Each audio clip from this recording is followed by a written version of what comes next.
Kathleen knew something was wrong when her key went halfway into the farmhouse lock and stopped. She pulled it out, wiped it on her jeans, and tried again. The brass teeth were familiar. She had used that key every morning for the past 6 weeks, usually with a grocery bag against her hip and her father's clean laundry under one arm. Now, it struck metal where open space should have been. Through the front window, she saw Samantha carrying a cardboard box across the hall. Kathleen knocked hard enough to rattle the glass. Samantha looked toward the door, set down the box, and disappeared into the kitchen. She returned a moment later without it. When she opened the door, she kept one hand on the edge, leaving only a narrow space between them. "You changed the lock." Samantha's face had the tired, fixed calm she used with angry customers at her office supply store. "We had to." Had to? There have been too many people coming and going. Kathleen looked behind her. Norman's brown coat was still hanging on the hall tree. His rubber garden shoes sat beneath it, dried mud packed into the treads. The house smelled of coffee and the lemon cleaner Samantha used whenever she wanted a room to look as if nobody lived there. Kathleen lifted the grocery bag. "I brought Dad's soup. I'll take it.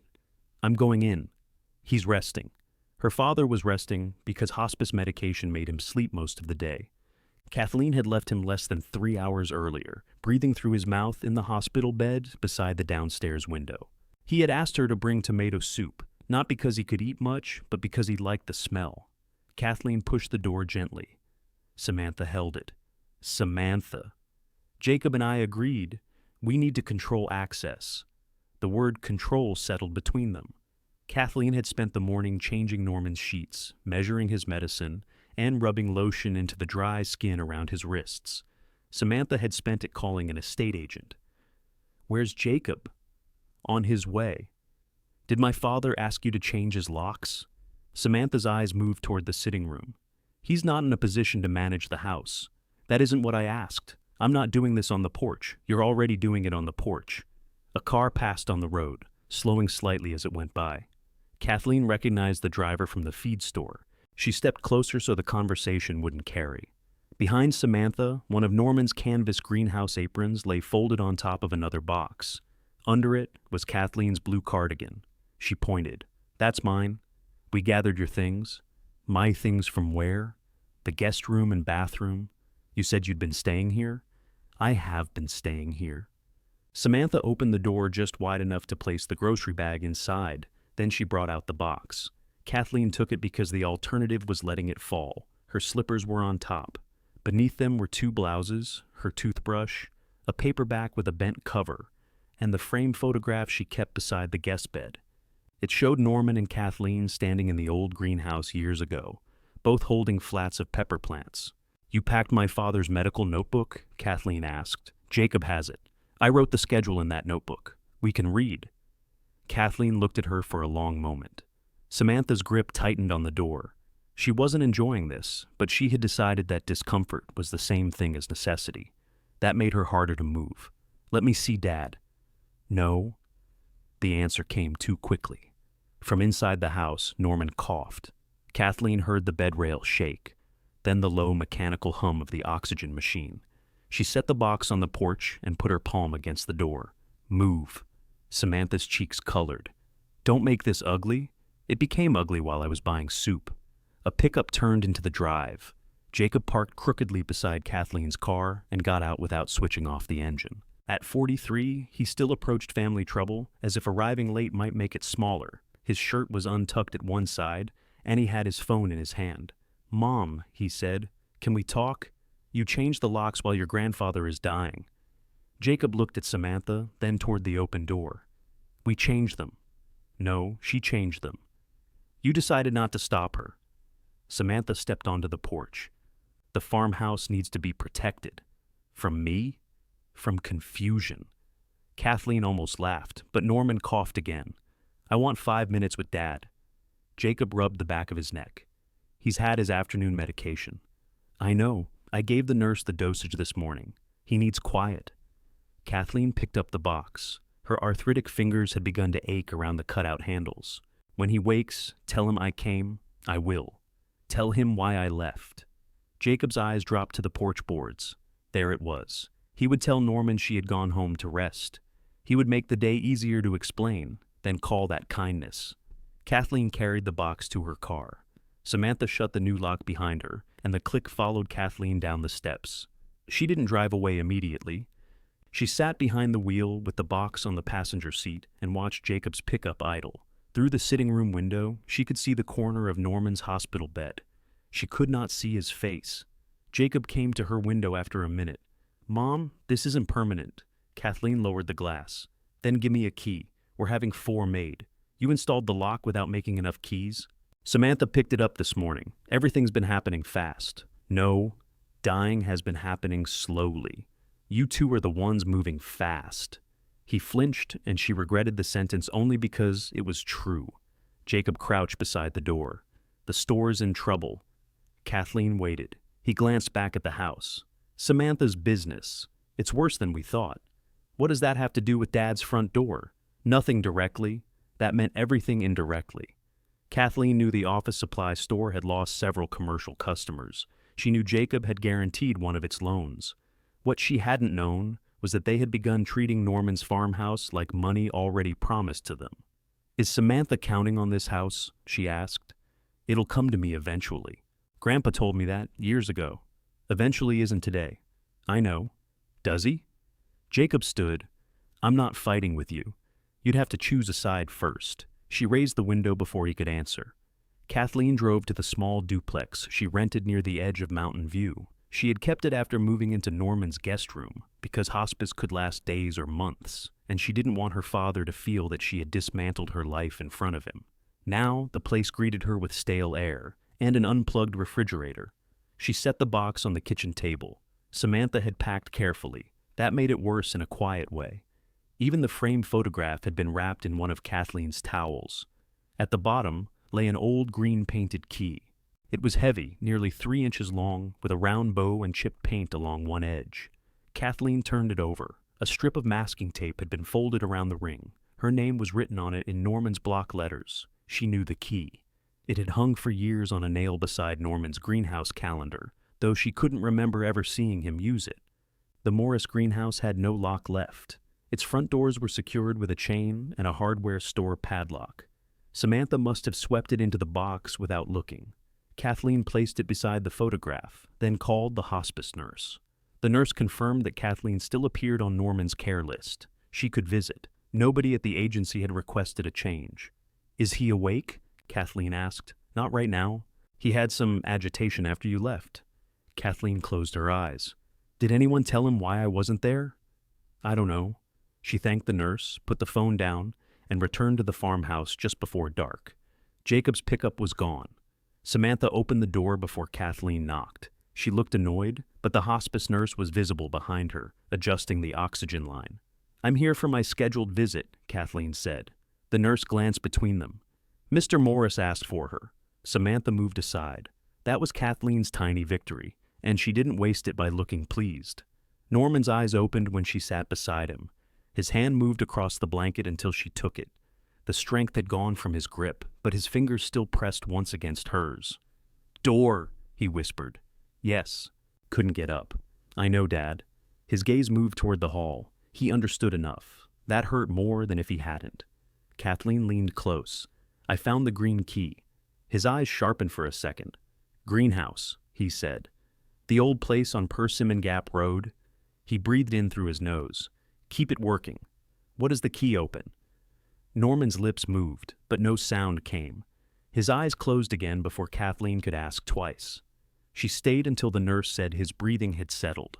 Samantha waited in the kitchen, tapping figures into a calculator. On the counter sat a folder from a real estate office.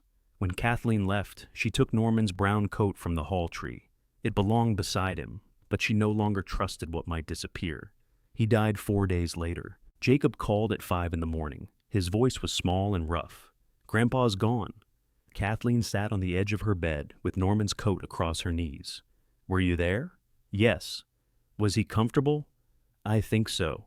She heard Samantha speaking in the background, asking who he was calling. "I'll meet you at the funeral home," Kathleen said. The service took place 3 days later beneath a plain wooden cross in a church Norman had attended when his knees still allowed the steps. Betty Davis came from her nursery outside Batesville and held Kathleen's hand with both of hers. Peter Schultz stood near the back in a clean gray shirt Kathleen had never seen before. Afterward, Samantha invited people to the farmhouse for coffee, though she had already removed Norman's muddy garden shoes from the hall. Kathleen noticed because she noticed what was missing now. The estate meeting happened the following week at a small office downtown. No judge sat above them.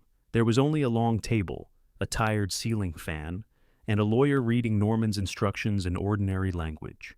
Jacob received the farmhouse, its contents, and the accounts attached to the estate. His shoulders loosened when he heard it. Samantha placed her hand over his. Kathleen received the property at 214 Persimmon Gap Road, described as the Morris Greenhouse parcel, together with its structures, equipment, obligations, and the green-painted key identified in Norman's personal effects. The lawyer slid a clear plastic bag toward her. Inside was the same key Samantha had packed by accident. "There are delinquent property taxes," he said. "You have 45 days to clear them before the county's next action. You should review the property before accepting responsibility." Samantha leaned forward. "What's it worth?"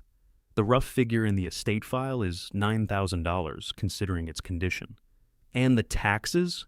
He named an amount that made Kathleen's stomach tighten.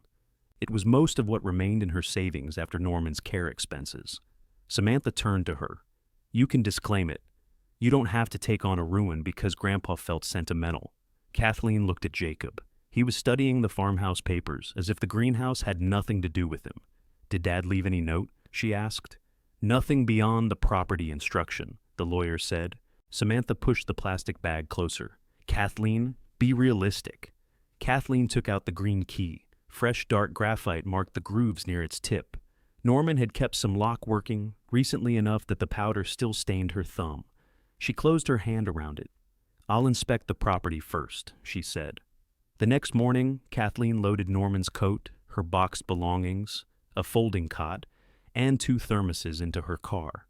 She drove south from Mountain View toward Persimmon Gap Road, with the 45-day notice on the seat beside her and Dad's green key in her pocket. The road narrowed after the last cluster of houses. Pavement gave way to patched gravel, and the hills crowded close on either side.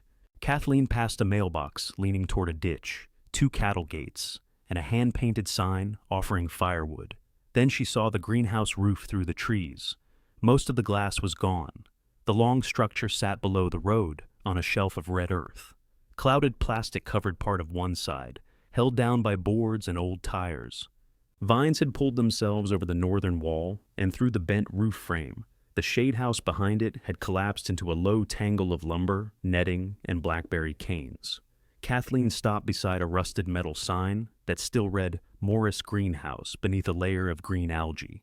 She stayed in the car long enough to finish 1 cup of coffee. It wasn't fear that held her there.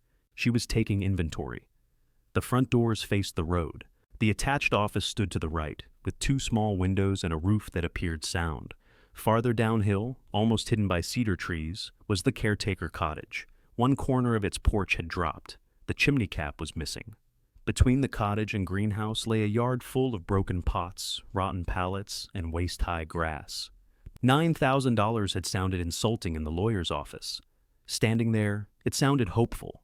Kathleen took the green key from her pocket and walked down the drive. The morning air was cool, but the ground already smelled warm and damp. Grass seeds clung to her jeans. The greenhouse chain was orange with rust. She tried the green key in the padlock anyway. It didn't enter more than a fraction of an inch. "So, you're not for this," she said.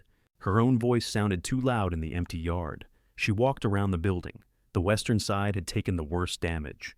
2 roof bows had folded inward, and a young sycamore had grown against the frame. Inside, she could see overturned benches and a carpet of weeds. A piece of irrigation pipe hung from a wire like a broken arm. Kathleen pressed her hand against one of the upright posts. The steel felt solid beneath the rust.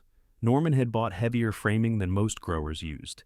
He had never believed in saving money on anything expected to stand through an Arkansas storm. The office door was swollen at the bottom. Its knob turned, but the door moved only an inch before catching against the floor. Kathleen returned to the car for a pry bar. She had packed it from her duplex without thinking, along with work gloves, a hammer, and Norman's old pruning saw. Jacob had often teased her about carrying tools in her trunk. "You know stores sell those things now," he once told her after she repaired a loose battery cable in a grocery parking lot. He had been smiling. Kathleen had smiled too. Then she had finished the repair while he stood beside her, holding the flashlight wrong. She wedged the bar under the office door and lifted. The wood groaned across the floor. On the third try, the door opened wide enough for her to put her shoulder against it. Dust and mouse droppings covered the room. A metal desk stood against one wall. There was a sink, a hot plate, 2 filing cabinets, and a narrow vinyl sofa with a split cushion. Dead insects filled the light fixture. Someone had left a ceramic mug beside the sink with a dry ring of coffee in the bottom. Kathleen set down her thermos. The office wasn't a home. It was, however, a door she could close. She opened the electrical panel. Most of the switches had been marked in Norman's handwriting. Office, well pump, propagation heat, north benches, cottage. The main switch was off. Kathleen went outside and found the meter. The display was blank. That answered one question. There would be no electricity until she paid a deposit and had the system inspected. She called Jacob. He answered on the 6th ring. "Hey, Mom, I'm at the greenhouse." There was a pause. "Already? The office roof looks decent. The main frame may be repairable." "Maybe. I haven't checked every upright." "Please don't climb anything. I wasn't planning to." She heard Samantha ask him something. Kathleen walked toward the cottage while he covered the phone. The front step shifted under her shoe. She tested the porch boards with the pry bar before putting her weight on them. Jacob came back. "Samantha wants to know if you've taken pictures." "I've taken a look. You need pictures if we're going to list it." "I didn't say I was listing it." "Mom, you can't stay there. I'm inspecting what Dad left me. The taxes don't care how sentimental you feel." Kathleen looked through the cottage window. A fallen ceiling panel lay across the kitchen table. Water stains spread down one wall. A squirrel had torn apart the seat of a dining chair and carried the stuffing into a corner. "I know what taxes are," she said. "I didn't mean it that way." He usually didn't mean things the way they landed. That had become one of the family's most dependable arrangements. Jacob spoke carelessly. Kathleen translated him kindly. And everyone moved on before he had to correct himself. "I need the long extension ladder from the farmhouse barn," she said, "and Dad's bolt cutters. Those go with the house. They're tools. They were on the property when I inherited it." Kathleen waited to see if he heard himself. He cleared his throat. "I can bring them down and help you get photographs. Then we should call somebody who buys distressed property." "You'll bring the ladder only if I sell?" "No, that's not what I said. It's close." "Why are you making every conversation difficult?" Kathleen almost gave him the answer he expected. She almost said she was tired, that the funeral had been hard, that they could discuss it later. For most of Jacob's life, she had kept peace by presenting her needs in smaller portions. She had co-signed his first car after he promised to make every payment. When he missed 3, she covered them and told Norman the bank had made an error. Years later, she had worked without pay in Samantha's store during the holiday rush because they couldn't afford temporary staff. When they thanked her with dinner, Kathleen had called it generous. She had mistaken being useful for having a place nobody could take from her. Now the farmhouse lock had shown her how temporary that place had been. "I asked to borrow 2 tools," she said. "Yes or no?" Jacob breathed out. "I'll see what I can do this afternoon." "That isn't an answer. I'm dealing with Grandpa's accounts. They're your accounts now." Another pause followed, longer this time. "I can bring the bolt cutters," he said. "The ladder's too long for my truck unless I take off the rack." "Bring the cutters. Can we meet around 3? I'll be here." Kathleen ended the call before she could thank him for returning property he had claimed by standing near it. Behind the greenhouse, she found the wellhead under a wooden cover. The pressure tank sat in a small block enclosure with a rusted door. When she opened it, she saw a split fitting below the gauge. A cold spell had probably caught water in the line. Restoring power without repairing it would flood the enclosure. She crouched, then stopped when her knees objected. She lowered herself onto an overturned bucket instead. Norman had taught her to trace irrigation trouble from the source. "Don't start where the plant looks thirsty," he used to say. "Start where the water decides which way to go." She followed the pipe toward the greenhouse, pulling weeds away from each valve box. The first was packed with soil. The second contained a nest of harmless black ants. At the third, she found a shutoff valve and turned it with both hands. Pain ran through her knuckles. She waited until it eased, then tried again, using the pry bar for leverage. The valve moved a quarter turn. Kathleen smiled despite herself. By noon, she had cleared the office floor, dragged out the ruined sofa cushion, and opened both windows. She ate a cheese sandwich at the metal desk. Norman's coat hung on the back of the chair. A vehicle came slowly down the drive. For one foolish second, she thought Jacob had arrived early. The truck was older and blue, with a wooden hive box strapped in the bed. It stopped beside the greenhouse. Peter got out wearing work boots and a canvas hat. "I saw your car from the road," he said. Kathleen stepped outside. "I saw you at the service." I didn't get a chance to speak. There were a lot of people. Most of them were there for the cake. It was the sort of thing Norman would have said. Kathleen felt the laugh before she allowed it. Peter looked toward the greenhouse. His expression changed when he saw the bent roof boughs. "That winter ice finished the west side," he said. "Your dad kept patching the rest. When was he last down here?" "Late spring." Kathleen stared at him. "This spring?" "Maybe 6 weeks before Hospice brought the bed in. He hired me to weld a brace on the south frame. He could barely walk through the grocery store by then. He sat on a bench and told me what I was doing wrong. That sounded like Norman." Kathleen looked back at the office. The dry coffee ring in the mug no longer seemed ancient. The labeled electrical panel wasn't a relic left from years ago. Her father had been using this place while telling the family he spent his Thursday mornings at the diner. Why didn't he tell me? Peter rested one hand on the truck door. "You'd have to ask him." "I can't, I know."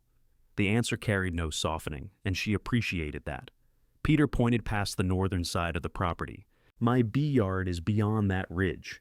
Norman let me use the lane beside the greenhouse. It saves me nearly 40 minutes with the boxes." Kathleen followed his gesture. A narrow track ran along the building before disappearing behind the collapsed shade house. "Is that access written down somewhere?" "No." It was a handshake. "So, it depends on me now." "It does." He didn't pretend his visit was only kindness. That made it easier to trust the kindness that was there. "I'm not closing the lane," she said. Peter nodded once. "Then I'll keep the brush off it." He walked to the chained greenhouse doors and lifted the padlock. "You have a key for this?" "No. I cut this chain for Norman last year. He replaced it after somebody stole copper pipe from a place up the road. Jacob's bringing bolt cutters." Peter looked at the office windows she had opened, the thermos on the desk, and the folding cot still tied to the roof of her car. "You staying?" "For now." "There's no heat, I noticed. The nights still get cold. I noticed that too." He rubbed his thumb along the edge of the chain. "I've got a larger cutter in my truck. But if your son is coming, maybe you'd rather wait." Kathleen understood the choice he was offering. Waiting would preserve Jacob's small promise. Letting Peter cut the chain would recover access now. She had spent years waiting so Jacob could feel helpful without being inconvenienced. "Cut it," she said. Peter brought out a pair of long-handled cutters. Kathleen held the chain steady while he set the jaws against the weakest link. The first squeeze cracked rust loose. The second broke through. Together they pulled the chain from the handles. The greenhouse door dragged against weeds and stopped. Peter reached for it, but Kathleen put her shoulder to the frame. "Lift when I push," she said. He lifted. She pushed. The door scraped open across the concrete. Warm, green-smelling air moved out from the ruined house. Beneath the weeds, Kathleen could see the straight lines of Norman's benches, waiting where he had left them. Kathleen stepped inside carefully. Weeds brushed her knees. Loose glass cracked beneath her boots, and she kept one hand on the doorframe until her eyes adjusted. The main aisle ran the length of the greenhouse. Ferns and pokeweed had grown through gaps in the concrete. On both sides stood waist-high propagation benches made from welded angle iron and wire mesh. Several had tipped, but most were upright. Peter tested the first one with his palm. "This is heavier than what they sell now. Dad built for permanence. He built for somebody driving a tractor through the wall." Kathleen moved along the benches. Under the weeds, she found black nursery trays stacked in neat bundles. Their surfaces held dust, but not years of it. A roll of grafting tape sat inside a covered plastic bin with pruning seal, labels, and clean utility blades. She picked up the tape. It remained flexible. "Your father was working in here," Peter said. "He didn't tell me. He didn't tell most people much." Kathleen looked toward the rear of the building. A plastic partition divided off a smaller propagation room. Several roof panels remained above it, and the benches were covered with white fabric. Norman had used that cloth to reflect heat away from new grafts. Did you go inside when you repaired the frame? Only as far as the south wall. He had me work from outside. Was the place this overgrown? Not quite. He'd cleared a path to that back room. There was no path now. Storm-blown branches and a section of shade cloth blocked the aisle. Kathleen set down the grafting tape. The difference between recent work and present neglect was too sharp. Norman hadn't abandoned the greenhouse over years. He had stopped suddenly because his body stopped him. She began pulling pokeweed from the first bench. Peter watched her for a moment. That root goes deep. I know. You'll make your hands angry. They're already angry. He found a spade near the office and worked it under the root. Kathleen held the stalk while he levered it free. The root came out thick and pale, carrying a clump of red soil. They cleared enough space to reach the propagation room. Its plastic door had torn away from one hinge. Inside, Kathleen found 3 trays of dried rootstock. Each plant had died in its narrow pot, but the labels were still readable. Arkansas Black, Yates, King David. Those were apple varieties, not the tomatoes and bedding plants Norman had sold from the front benches. The graft dates were from early that year. Kathleen rubbed dirt from one label. He started these in January. Peter stood behind her. He kept a heater running in this room. I saw the exhaust pipe. He was supposed to be conserving his strength in January. He probably thought this was conserving it. She could picture Norman on the vinyl sofa between tasks, waiting for his breathing to settle. He had hidden the work from her because she would have tried to stop him. She had spent months protecting him from effort, without asking which efforts made the remaining days his own. The realization wasn't kind to either of them. She gathered the trays rather than leaving them scattered. The plants were lost, but the pots could be cleaned. Outside, Peter showed her where the repaired brace met the south frame. The weld was clean. Beside it, young weeds had grown over 2 parallel wheel marks. He drove down here? Kathleen asked. Sometimes. Sometimes I brought him. In that truck, he complained about the seat all the way. Kathleen gave him a look. You knew he was under hospice evaluation. I knew he was sick. He told me you knew where he was. He lied. He did. Peter didn't defend him. That helped. Why bring him anyway? He paid me to repair his greenhouse. He wanted to inspect the work. You could have called me. He told me not to. And that was enough. Peter removed his hat and brushed a leaf from the brim. At the time, yes. Kathleen turned toward the road. Anger came more easily when the person responsible was alive and standing nearby. Norman was gone. Peter was present. She refused to use one man as a substitute for the other. What else did Dad have you do? Clear the apiary lane, weld the brace, replace 2 hinges on the shade house before the roof came down again. Any locks? Peter thought about it. Not on this building. Kathleen took out the green key. He held out his hand. She passed it to him. Peter turned it toward the sunlight and ran his thumbnail across the grooves. A black line appeared on his skin. Graphite, he said. I noticed it at the lawyer's office. That's fresh wear. How fresh? I can't put a date on it, but an old key sitting on a nail doesn't look like this. The greenhouse padlock takes a flat key. Always has. He walked around the office and tested its knob. There was no keyhole. The cottage door had a modern cylinder lock, far too small for the green key. Peter looked downhill, past the collapsed shade house. Vines and young trees blocked most of the view. I remember a brass lock, he said slowly. Where? That's what I'm trying to place. On a gate? Could have been. Norman kept oil and graphite in a coffee can. I saw him carrying it down past the shade house once. When? Last year, maybe earlier. I was loading hives. Did you follow him? No reason to. Kathleen closed her hand around the key again. Can we get through there? Not without clearing the roof. The wires twisted under those beams. If we pull the wrong piece, the rest could come down.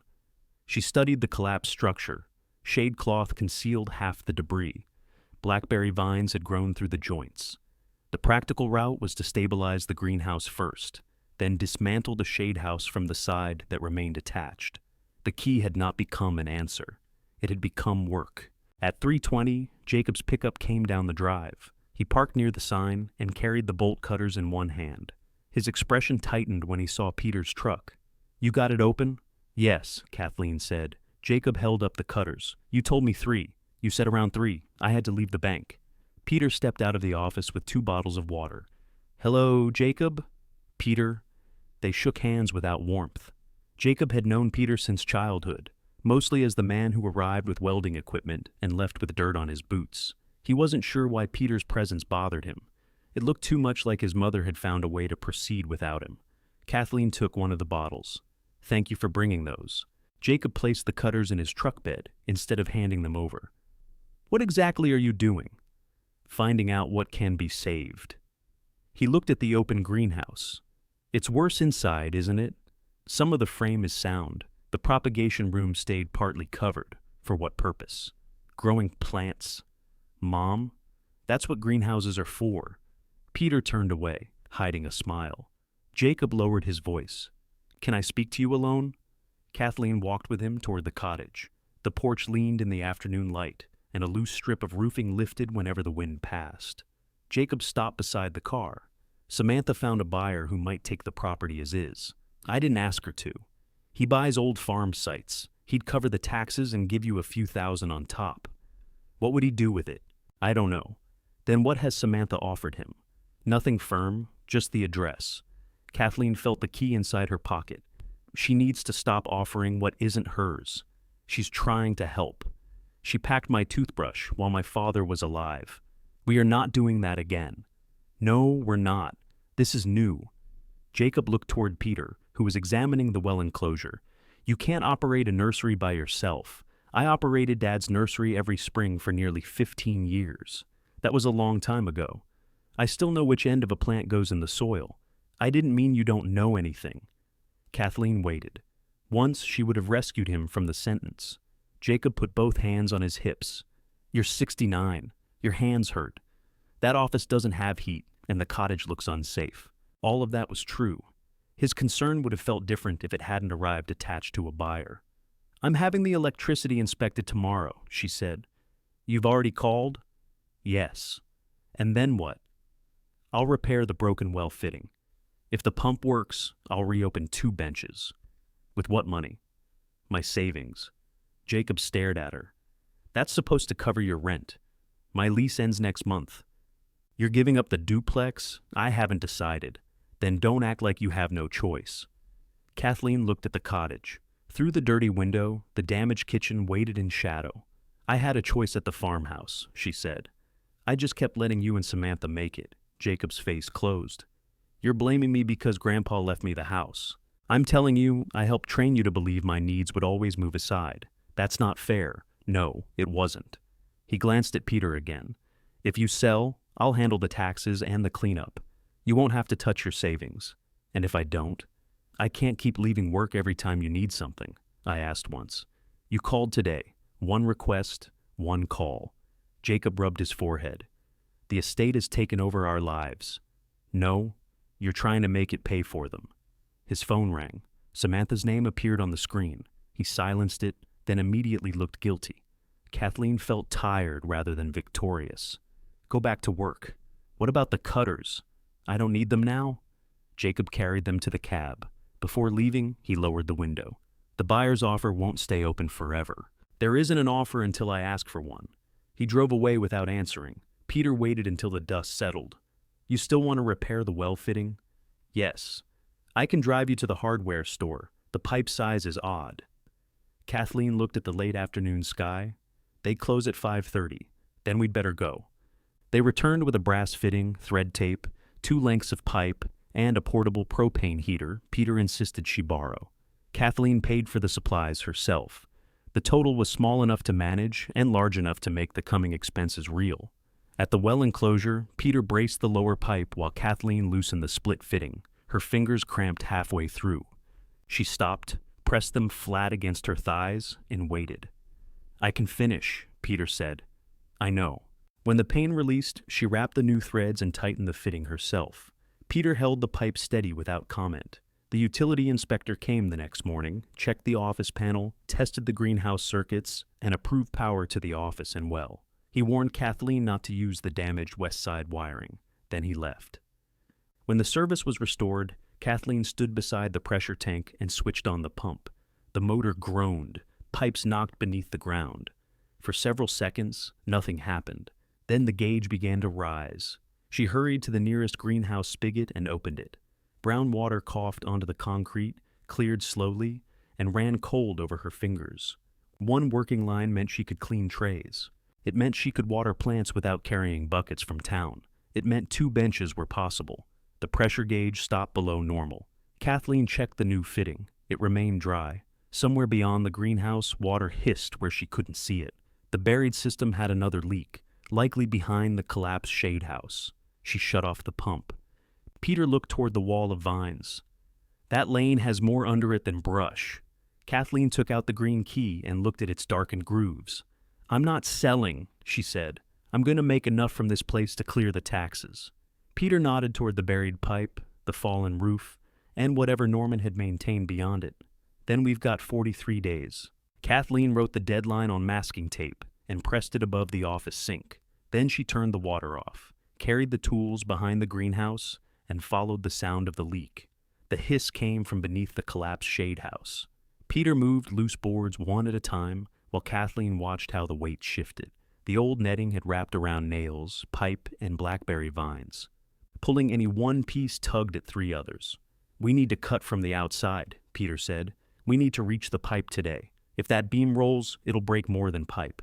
Kathleen hated waiting when a problem had already identified itself. Norman had been the same way. He once repaired an irrigation pump during a thunderstorm because he said the rain couldn't be trusted to reach the roots. She stepped back. "What do you need?" 2 steel braces, a saw blade, and somebody who listens when I say, move. I can do 2 of those. They drove to a building supply yard. Kathleen bought steel, screws, plywood, work lights, and enough plastic sheeting to close the office windows at night. The amount on the receipt took almost 1/10 of her savings. She folded it into her wallet without looking twice.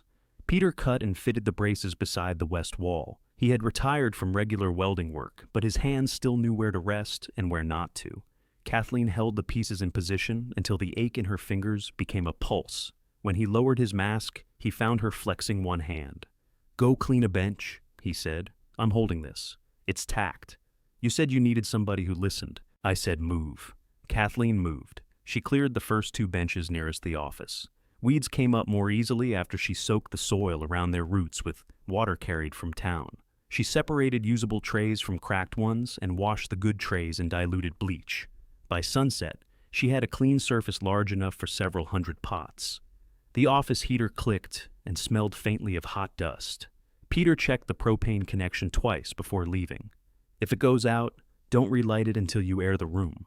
I've used a heater, I know." Norman knew too. I still told him. Did he listen? Not often. Kathleen slept on the folding cot in her clothes. The temperature fell after midnight, and the office windows rattled whenever wind moved through the broken greenhouse. She woke 3 times to check the heater. At dawn, her fingers had stiffened into bent hooks. She sat on the edge of the cot, warmed them around a mug of coffee, and waited until she could close them. Her duplex had a good furnace, a soft bed, and a shower that didn't require planning.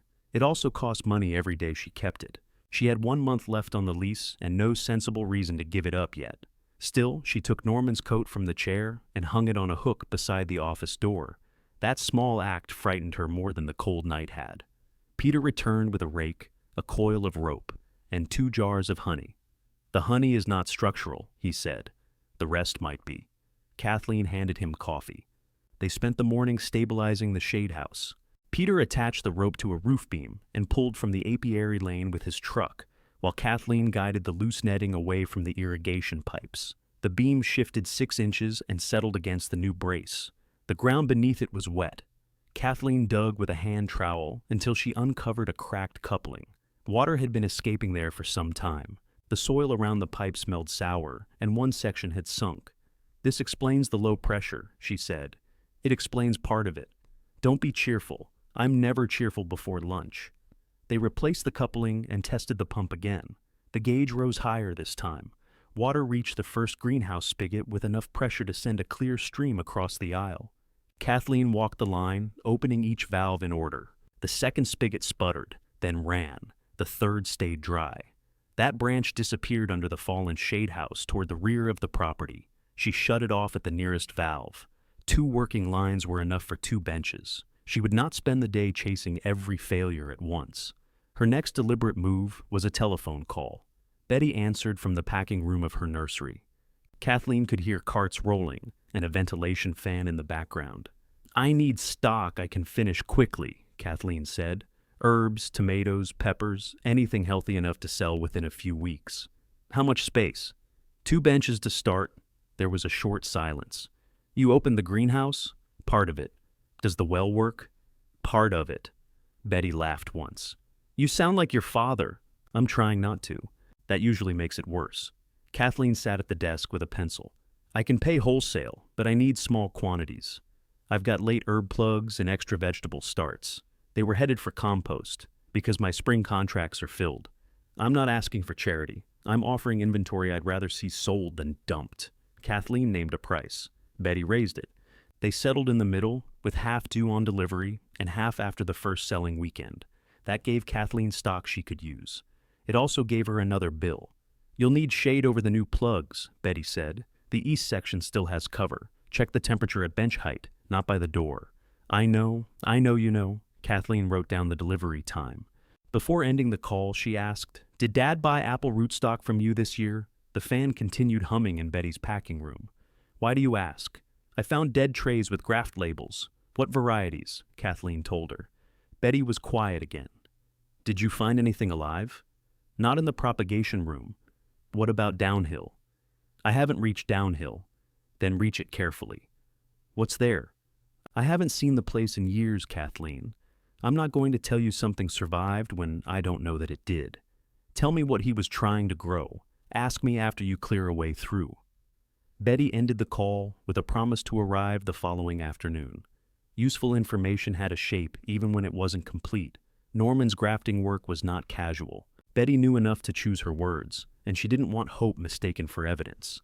Kathleen put the green key on the desk beside the masking tape deadline.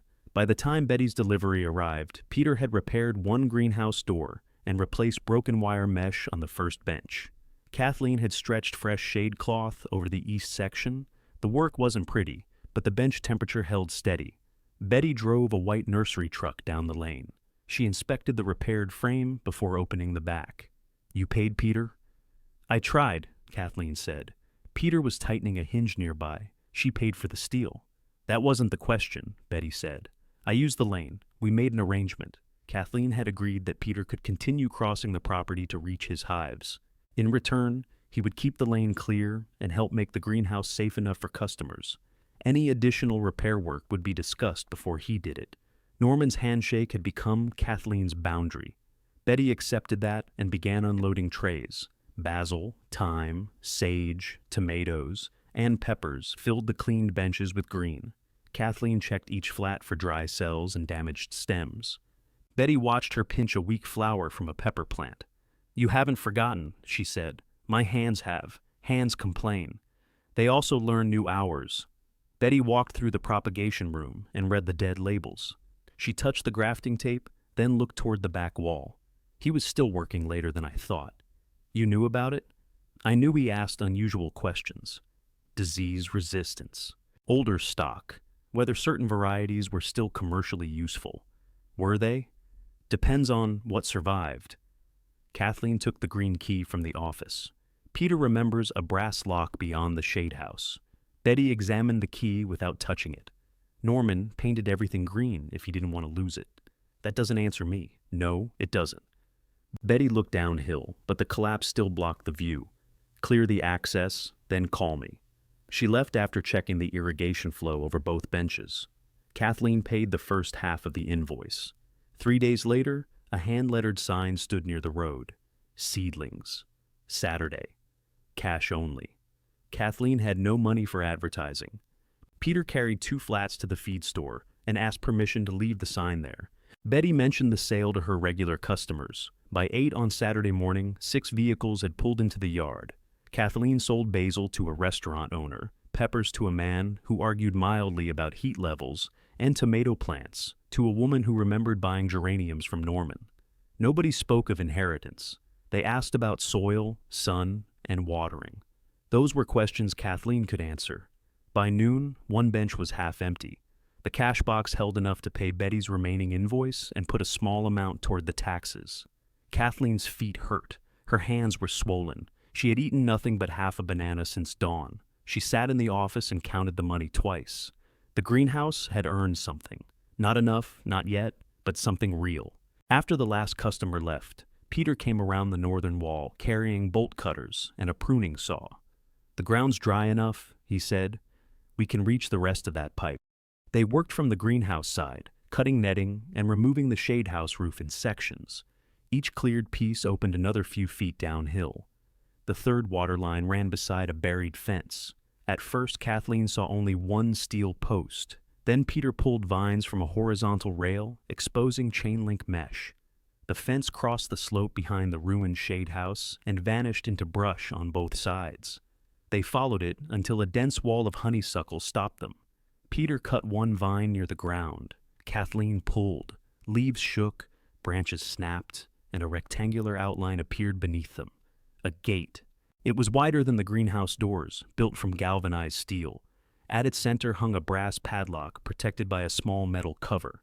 Peter bent close without touching it. "That's the one." Kathleen took the green key from her pocket. Before she could move toward the lock, tires rolled across the gravel above them. Samantha came down the drive in her silver car. She wore clean shoes unsuited to the mud and carried a folded check in one hand. "I saw the sign at the feed store," she said.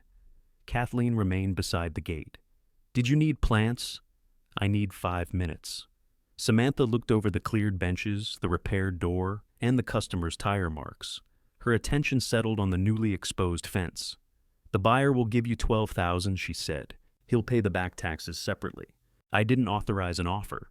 You don't have to keep sleeping in an office to prove something. I'm working. You're spending your savings on a property everybody knows is a liability." Kathleen glanced at the folded check. "Whose account is that from?" "Mine and Jacob's." "It's a deposit. We'll handle the buyer." "No." Samantha's mouth tightened. "Then at least understand what you inherited. The will says greenhouse parcel. Anything behind that fence could belong with the farmhouse land. Nobody there knew where the boundary ran. Kathleen knew that much. Samantha saw her hesitation and stepped closer. "Don't open anything until we sort this out."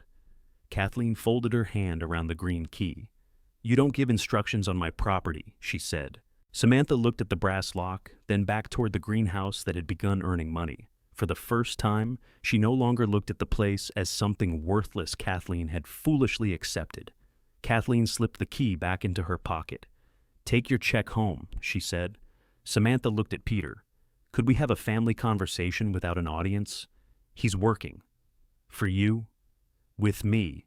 Peter picked up the pruning saw. "I can clear the north end?" "No," Kathleen said. "Stay here."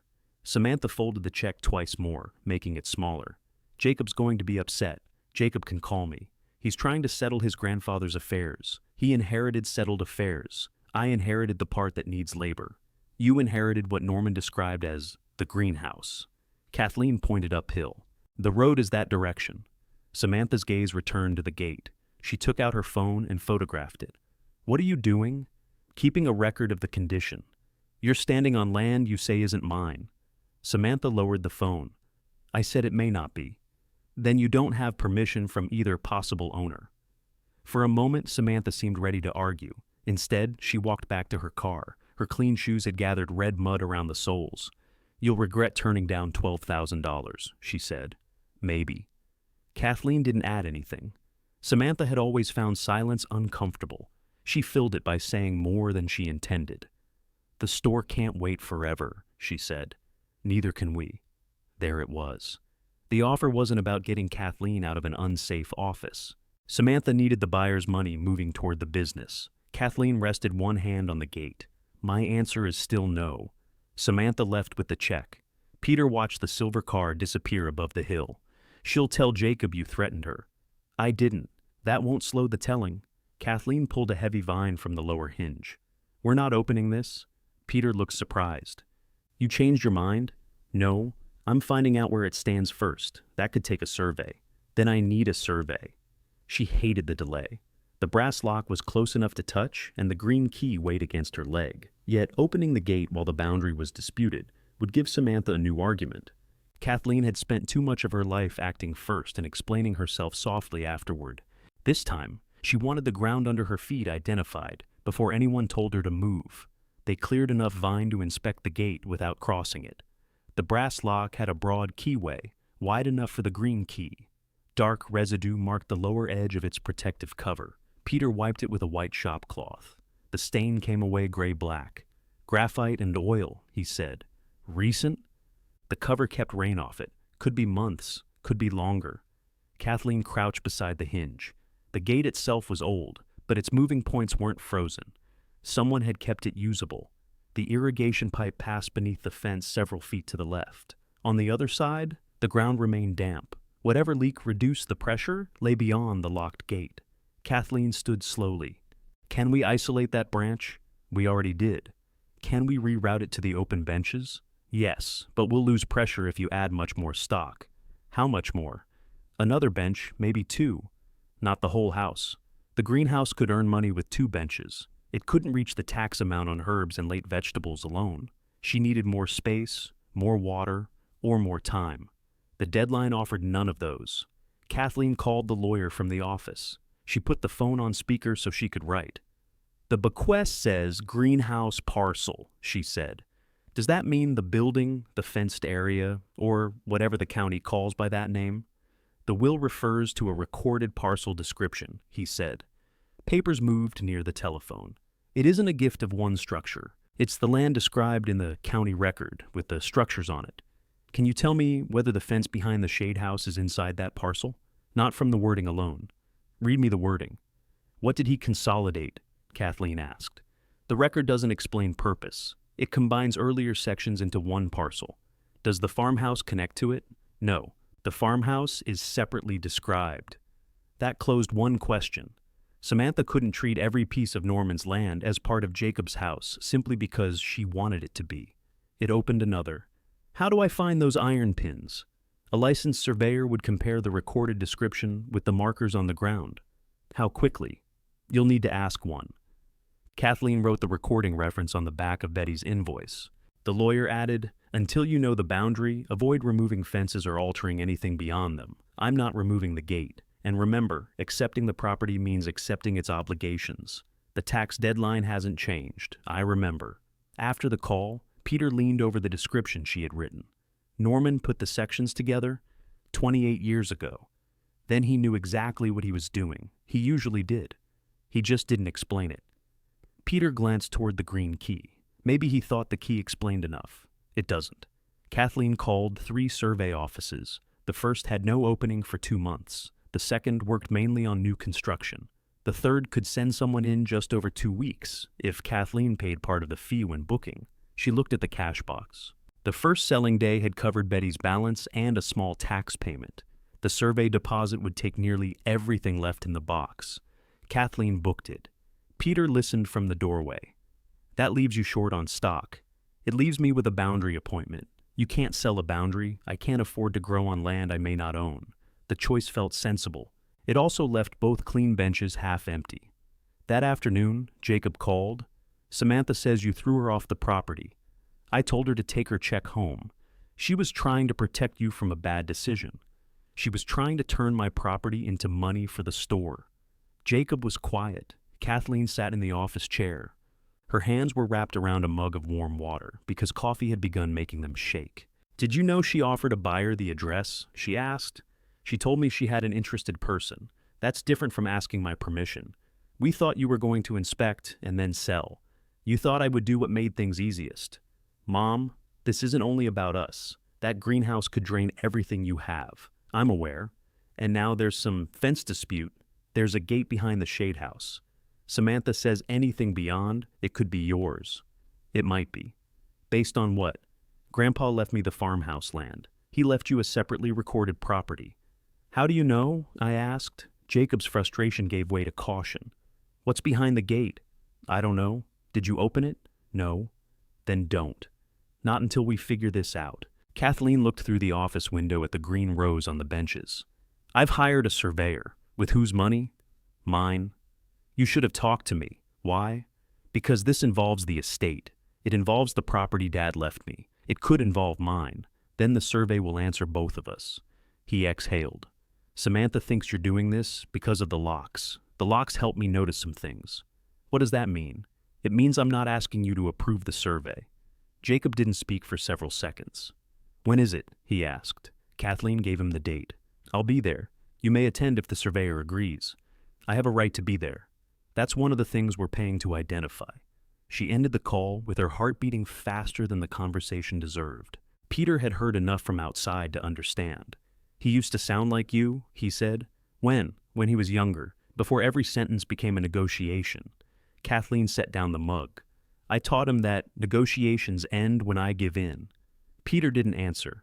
He picked up 2 empty flats and carried them into the greenhouse. The next morning, Kathleen called Betty. I need you to come look at something, she said. Did you open it? No. Good. You knew there was a gate. I knew Norman kept a protected growing area downhill. I don't know what's left. Protected from what? People, deer, disease coming in on dirty tools. It changed over the years. What did he grow there? Stock. He didn't want mixed with retail plants. Apple stock? Some of it. Kathleen looked at the dead graft labels lined on the desk. Why didn't you tell me at the funeral? Because your father was dead. You'd been put out of his house. And I didn't know whether you wanted one more responsibility. I didn't know either. Do you now? Kathleen looked through the open greenhouse doors. I know I'm not walking away before I understand what he left. Betty arrived before lunch. She wore rubber boots and brought a stiff bristled brush, disinfectant, and clean pruning shears sealed in a bag. You're not going through the gate, Kathleen said. I heard you. Then why the shears? If there's living stock, nobody touches it with tools used elsewhere. Kathleen led her around the repaired wall and through the cleared shade house. Betty stopped when she saw the fence. She examined the posts, the brass lock, and the irrigation pipe disappearing beneath the mesh. She did not touch the key. Dad maintained something here until he got sick, Kathleen said. Yes. Was it valuable? Once, to growers who needed it. That's not an answer. It's the only honest one from this side of the gate. Betty stood on a fallen beam to see over the honeysuckle. The land dropped away beyond the fence. Thick foliage filled the slope, too dense to distinguish one tree from another. She pointed toward a narrow gap between 2 cedars. There. Do you see that white strip? Kathleen climbed onto the beam beside her. A pale band circled the trunk of a tree downhill. Paint? Kathleen asked. Trunk protection. Norman renewed it every winter. This winter? I can't tell from here. Betty stepped down. But somebody cleared around that tree. Look at the ground. Beneath the branches, a small open circle interrupted the weeds. Whatever lay beyond the gate hadn't been left untouched for decades. A vehicle door closed uphill. Jacob had arrived without calling. Samantha got out from the passenger side. They walked down together and stopped when they saw Betty beside the locked gate, wearing disinfected boots and holding sealed pruning shears. Samantha's eyes moved from Betty to the maintained tree downhill. What exactly is back there? She asked. Betty put the shears into her coat pocket. Nothing I'm willing to name without inspecting it. Samantha looked at Kathleen. The small cash offer was gone from her face. So was any pretense that the gate didn't matter. Betty looked at Kathleen before answering. Norman used that ground for plant material he kept separate from retail stock. Samantha glanced at the dead trays inside the propagation room. Plant material worth what? I haven't crossed the gate. But you know what he grew. I know what he tried to preserve. Jacob stepped closer to the fence. Preserve from what? Contamination, careless pruning, deer, whatever happened to be the larger threat that year. Betty's voice remained even, but Kathleen heard the refusal in it. Betty wouldn't turn uncertainty into a price simply because Samantha wanted one. Samantha pointed downhill. If this was part of Grandpa's larger operation, then it should have passed with the farmhouse accounts. Norman's operation wasn't divided according to what you expected, Kathleen said. You don't know that land is yours. Neither do you. That's why we asked you not to touch it. Kathleen looked at Jacob. She asked, You haven't. Jacob put his hands in his pockets. I'm asking now. Wait for the survey. I am waiting. Then why is Betty here with tools to inspect what can be seen without opening the gate? Samantha gave a short laugh. That sounds carefully rehearsed. It sounds careful, Betty said. You may not be used to the difference. Jacob raised one hand. Let's not do this. He always said that after Samantha had done enough. Kathleen stepped off the fallen beam. You arrived without calling. You got your answer. The gate stays closed until the boundary is established. Samantha looked over the greenhouse benches. And if the land behind it goes with Jacob's property, then I won't enter. And if it doesn't, then you won't. Samantha's face hardened. Jacob took Kathleen by the elbow and guided her several steps away. His hand was gentle, which made the assumption behind it no less irritating. She freed her arm. Mom, please, he said quietly. This is getting bigger than it needs to be. It got bigger when the greenhouse started looking useful. That's not fair. You weren't worried about its boundary when it was a $9,000 liability. I was worried about you taking it at all. You wanted me to sell. I still do. To Samantha's buyer. To anyone who can take the problem off your hands. Kathleen looked toward the office. Norman's coat was visible through the open door. For years, Jacob had brought her problems in grocery bags and cardboard folders. A tax notice he didn't understand. A loan payment he couldn't cover. Receipts from Samantha's store that needed sorting before an accountant saw them. Kathleen solved each one because solving was how she stayed near him. Now he spoke as though removing a problem meant removing her from it. The problem is in my hands, she said. That's where it stays. Jacob's eyes went to her swollen knuckles. Your hands can barely close. The remark found its mark because Kathleen had been hiding the same fact from herself. She turned away before he could see that. Samantha called to him from the gate. We should go. Jacob remained where he was. What happens if the survey says part of it is mine? We discuss facts after we have them. The store may not have 2 weeks. Kathleen faced him again. How bad is it? He glanced at Samantha. She had heard. We're behind with suppliers, he said. The bank reduced the credit line. Summer sales are slow. How much are you asking from me? I'm not asking for a number. You're asking for land you can turn into one. Samantha walked toward them. We're asking you not to shut us out before anyone understands the whole estate. Kathleen almost admired the sentence. Samantha had changed locks, packed belongings, and offered property to a buyer. Now she spoke of being shut out. I understand enough for today, Kathleen said. Please leave. Jacob's disappointment was real. He wanted Kathleen to offer help before he had to ask plainly. She had always done that.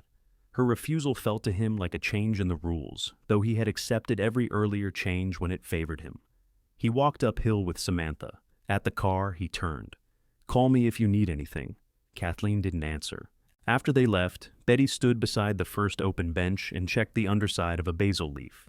You should eat, she said. I'm not hungry. That wasn't the question. There wasn't a question. Good. Then it's easier. Peter opened one of the honey jars and spread some on a piece of bread from Kathleen's office shelf. He handed it to her. Kathleen ate because arguing with both of them required more energy than chewing. When she finished, Betty took the green key from the desk and held it by the round bow. Norman was asking about apple source trees, she said. Not orchard fruit, grafting wood. What's the difference? You know the difference. I want to know what he told you. Betty set the key down. A disease moved through several regional nurseries. Some lost whole blocks. Others removed stock because they couldn't prove it was clean. Your father asked whether older isolated trees would matter if they had escaped it. And you said, I said clean. Identified mother stock always matters. But it has to be alive, true to type, and managed properly. Was he telling you he had it? He was asking a question in the way Norman asked questions when he already knew half the answer. Peter leaned against the desk. If the trees are there, what are they worth? I won't price trees through a fence. I'm not asking for a price, Kathleen said. I'm asking what they mean. Betty considered that. A nursery doesn't begin with the little tree somebody buys, she said. It begins with a source tree. You take healthy grafting wood from that tree and join it to rootstock. If your source is wrong or diseased, every row downstream carries the mistake. Kathleen looked toward the locked gate. So, if Dad kept source trees alive back there, they aren't just inventory. No, they're the beginning of inventory for more than one season. The scale of the work changed in Kathleen's mind. Until then, she had measured the greenhouse in flats sold, bills paid, and days remaining. She had planned to reopen enough benches to clear the taxes. After that, she had allowed herself no detailed picture. Possible mother stock required records, clean tools, controlled access, irrigation, and work that couldn't be rushed because a payment was due. It also required someone to keep doing it next year. What if they're diseased? Kathleen asked. Then they may need to be destroyed. And if they're dead? Then Norman protected a memory. Betty gathered her brush and disinfectant. Don't build a future from something you haven't seen. I won't. But Kathleen could no longer treat the gate as a curiosity. If anything lived behind it, paying the taxes would only be the first duty. That evening, her right hand stopped closing. She had spent the afternoon shifting trays and cutting vine stems. By the time she reached for the office doorknob, 2 fingers had swollen enough that she couldn't turn it. Kathleen stood outside in the cooling air, angry at the knob. Peter had gone to his bee yard. Betty was an hour away. Kathleen's phone sat on the desk inside, beside the green key. She wrapped both hands around the knob and tried again. Pain ran from her fingers into her wrist. The knob slipped. The office window was open several inches. Kathleen found a length of irrigation wire, bent a hook into one end, and worked it through the gap. After 4 attempts, she caught the window latch and lifted it. She pushed the window higher with the pry bar, then climbed through feet first. Her boot knocked a stack of clean trays onto the floor. Inside, she sat on the vinyl sofa and pressed a cold bottle of water against her hand. She could solve a locked room with wire and patience. She couldn't order her joints to become younger. The next morning, she dropped a flat of pepper plants. It struck the edge of the bench and turned over. Potting mix scattered across the aisle. Several stems broke under the tray. Kathleen knelt too quickly and had to catch herself against the bench. Peter entered through the greenhouse door, carrying a coil of new hose. He saw the fallen plants and set the hose down. "Leave it," she said. He crouched across from her. "I can lift a tray, so can I." "Yesterday, maybe." Kathleen reached for a pot. Her fingers failed to hold it. Peter began setting the surviving plants upright. He didn't speak again until they had saved what they could. "You can't do every job here," he said. "I know that. Knowing needs to show up before the tray hits the floor." She sat back on her heels. 16 pepper plants were broken. They weren't worth much individually. Together, they represented water, bench space, part of Betty's invoice, and income she had already counted. "I can't pay you regular wages," she said. "I didn't ask. I won't owe labor I can't repay. You don't. But if you want this to be a business, make a list of work only you can do. Then let other people touch the rest." Kathleen looked at the saved peppers. Norman had trusted almost nobody with his plants. He had also ended up maintaining a locked growing area while hiding his failing strength from his daughter. She didn't want to repeat the part of his life that had left her with a key and no explanation. "I can select stock, plan production, graft, diagnose problems, and sell," she said. "You can teach. That doesn't clear weeds. I can clear weeds. You already have bees. They don't require conversation." Kathleen smiled despite her hand. That afternoon, she drove to the duplex and gave written notice that she would leave when the lease ended. The manager reminded her that early notice wouldn't reduce the final month's rent. Kathleen signed anyway. She packed kitchen supplies, bedding, clothes, and the few pieces of furniture that would fit in the office. Each box made the decision less theoretical. She was giving up reliable heat and a private shower to protect money for taxes, repairs, and a survey that might prove the gate held nothing she could use. At the bottom of a closet, she found a folder of old greenhouse photographs. Most showed seasonal displays, customers, and rows of hanging baskets. In one picture, Norman stood beside a younger Kathleen at a potting bench. His hand rested on her shoulder, and both of them were looking away from the camera towards someone entering the building. Kathleen remembered the day. Jacob had arrived needing money for a tire. She had left the bench immediately. She placed the photograph in the moving box. On her final trip back, rain began falling. Water struck the greenhouse roof through missing panes and gathered in buckets along the aisle. The office stayed dry. Kathleen arranged her boxes against the wall, set Norman's photograph on the desk, and marked the survey date beneath the tax deadline. She crossed out her original note to reopen 2 benches. Below it, she wrote 4 new tasks: prove the boundary, inspect what survived, protect it properly, make the cottage livable. Paying the taxes would keep the county from taking the property. That was no longer the same thing as saving it. The next morning, Kathleen removed the office doorknob. She cleaned the mechanism, filed the swollen edge of the door, and replaced the round knob with a lever handle she could open using her wrist. It cost less than another drop tray and required no apology. Then she made 3 work lists. Her list included selecting plants, checking pests, setting prices, handling customers, and preparing clean tools for whatever lay beyond the gate. Peter's list included steel, brush, plumbing, and anything that required lifting above shoulder height. A third list covered jobs either of them could do: watering, sweeping aisles, washing pots, moving flats on carts. Peter read the lists over coffee. You put making coffee under shared work. You've been making it too strong. You drink it. I need it. He folded the pages and tucked them into his shirt pocket. What's first?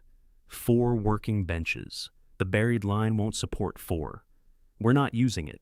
Kathleen had spent part of the night drawing an above-ground system. They could run a larger hose from the goods spigot, divide it near the eastern benches, and feed drip lines without pressurizing the damaged branch behind the gate. It wouldn't be permanent. It would be easy to drain before cold weather and wouldn't disturb disputed ground. Peter studied the drawing. You already priced the parts? Yes. You sleep at all? Enough? That usually means no. They bought hose, connectors, clamps, and a simple filter. Kathleen paid from her remaining savings.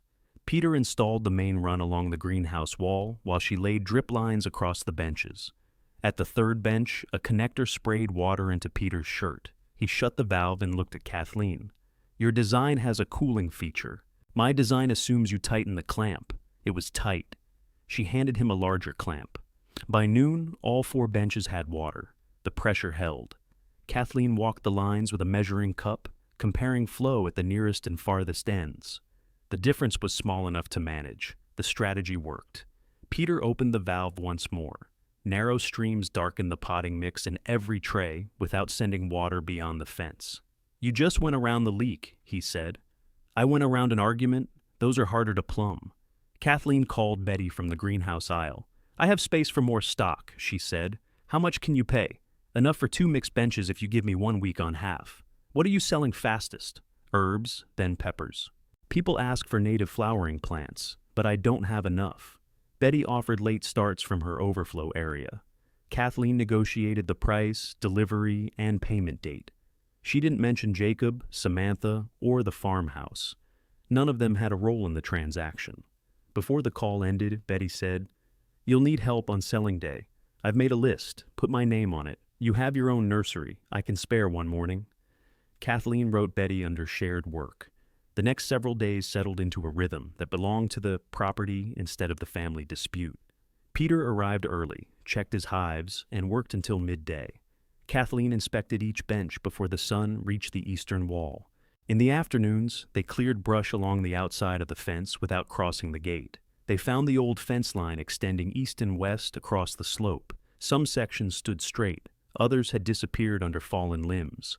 Kathleen marked each visible corner with bright ribbon so the surveyor could examine it. She did not guess where the parcel ended. Near the gate, she set a shallow metal pan and filled it with disinfectant. She placed a stiff brush beside it and hung a sign on the fence, clean footwear and tools before entry. Peter read the sign, Nobody can enter, not yet.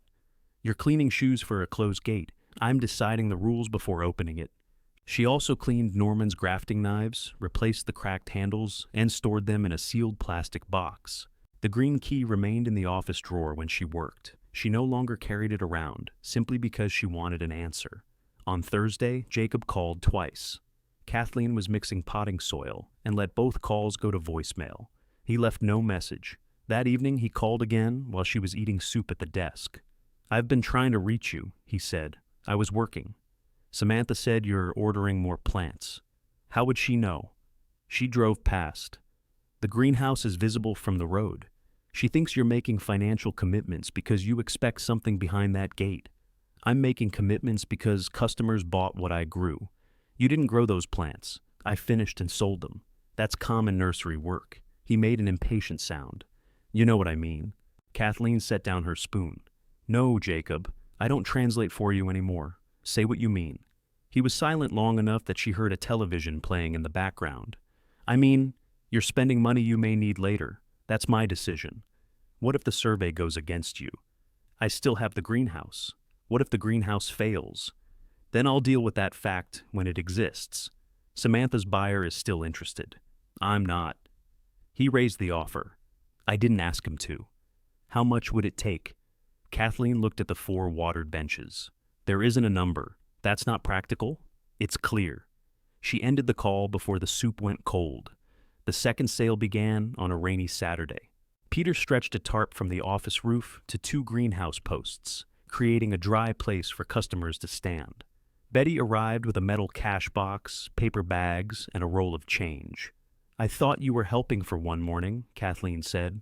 I am. You didn't own a proper cash box. I had a box. You had a cookie tin. It held cash. It also smelled like ginger. Kathleen assigned Betty to check out and kept herself among the benches. The rain brought people into the greenhouse instead of keeping them away. They walked the open aisles, asked about the old frame, and bought more than they had planned because the plants were directly in front of them. Kathleen showed one customer how to remove circling roots without tearing them. She helped another choose time for a stone border. When someone reached toward the closed western section, she redirected him without embarrassment. That side isn't safe yet, she said. Everything for sale is on these 4 benches. No one challenged her. Near noon, a restaurant owner asked whether Kathleen could supply herb starts regularly. How many? She asked. He named a monthly quantity that was modest but steady. I can begin next month, she said. Basil, thyme, parsley, and sage. We'll agree on sizes before I start them. They wrote the details on an order pad. It wasn't a large contract. It was recurring work, which mattered more. Betty saw the order and raised one eyebrow. You'll need another bench. I'll need better scheduling. You'll need both. By mid-afternoon, only scattered plants remained. Kathleen closed the greenhouse doors and sat at the desk while Betty counted the money. Peter brought in the sign from the road. Rainwater ran from the brim of his hat. Betty separated the amount due to her nursery and pushed the rest toward Kathleen. Combined with the first sale and the small amount Kathleen had held back from savings, it covered the delinquent taxes. Kathleen counted again. Go Monday, Betty said. The deadline isn't Monday. That's why Monday is good.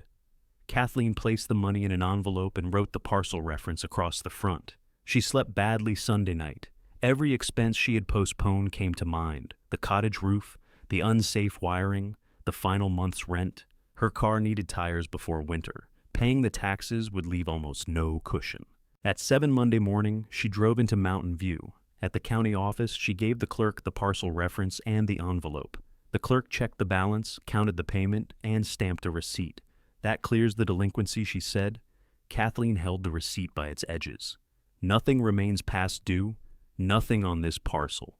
The transaction took less than 5 minutes. Outside, Kathleen sat in her car and looked at the stamped paper. She had expected relief to feel larger. Instead, it felt practical.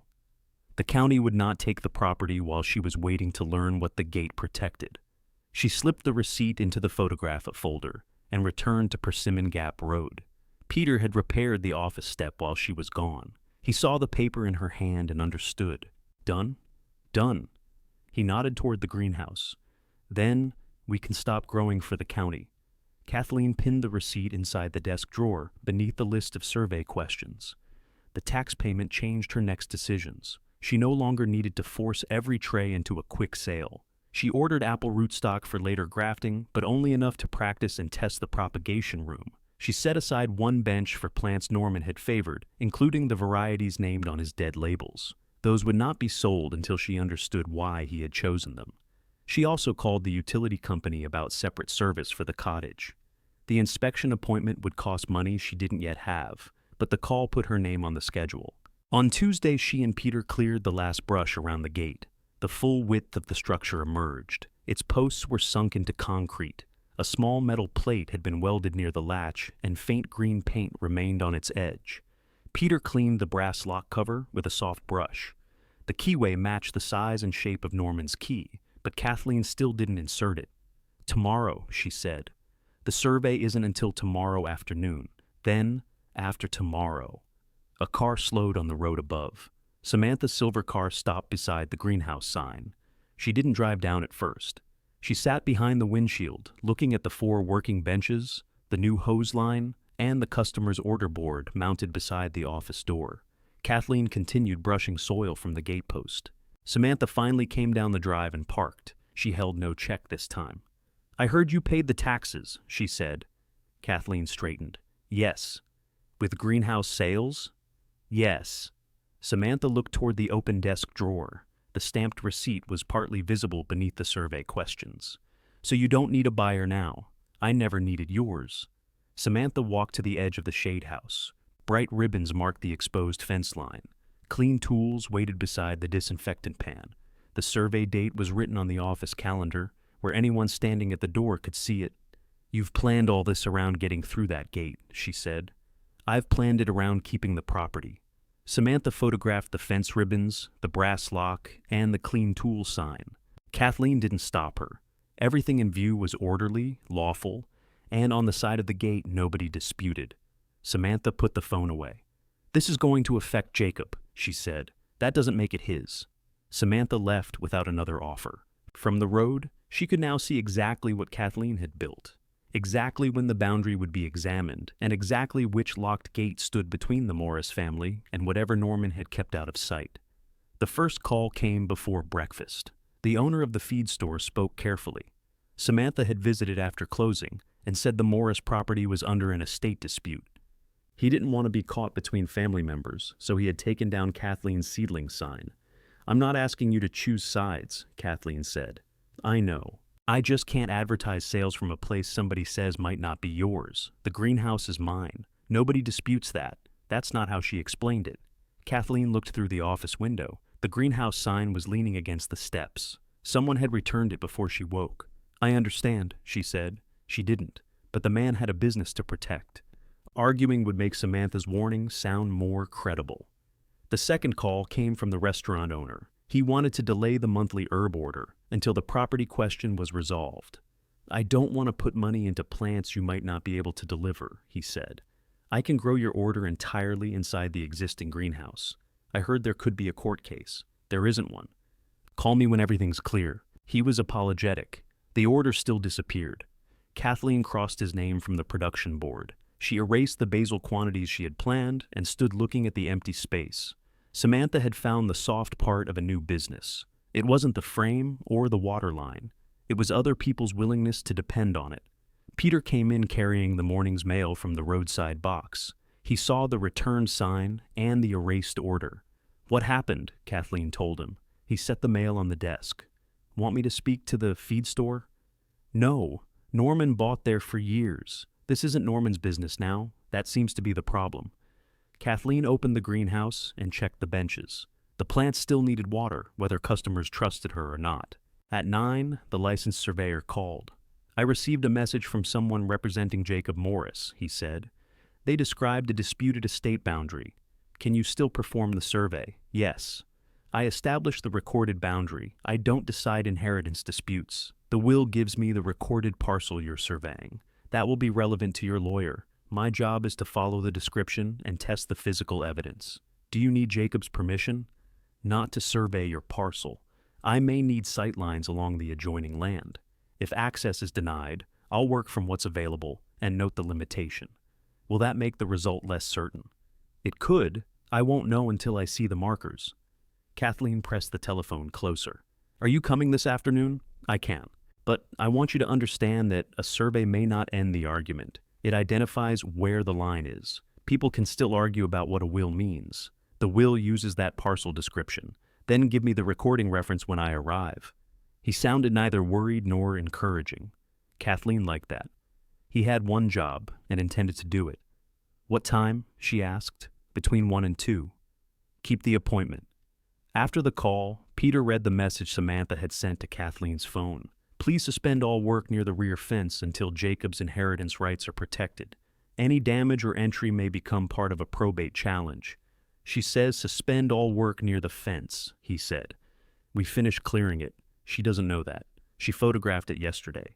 Peter handed the phone back. "What are you going to answer?" "Nothing."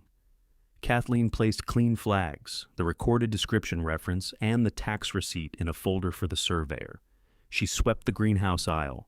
Then she watered the benches. Her hands moved slowly. The swelling had eased, but the right one still wouldn't close fully. She used both palms to lift each watering can when she mixed fertilizer. The extra time irritated her less than it had the day before. At 10:30, Jacob's pickup turned down the drive. Samantha was not with him. He entered the office without knocking, then stopped when he saw the lever handle. "You changed the door." It was hard to open. He noticed the folding cot, boxes, hot plate, and Norman's coat. "You're really living here? For now?" "What happened to the duplex?" "My lease ends soon."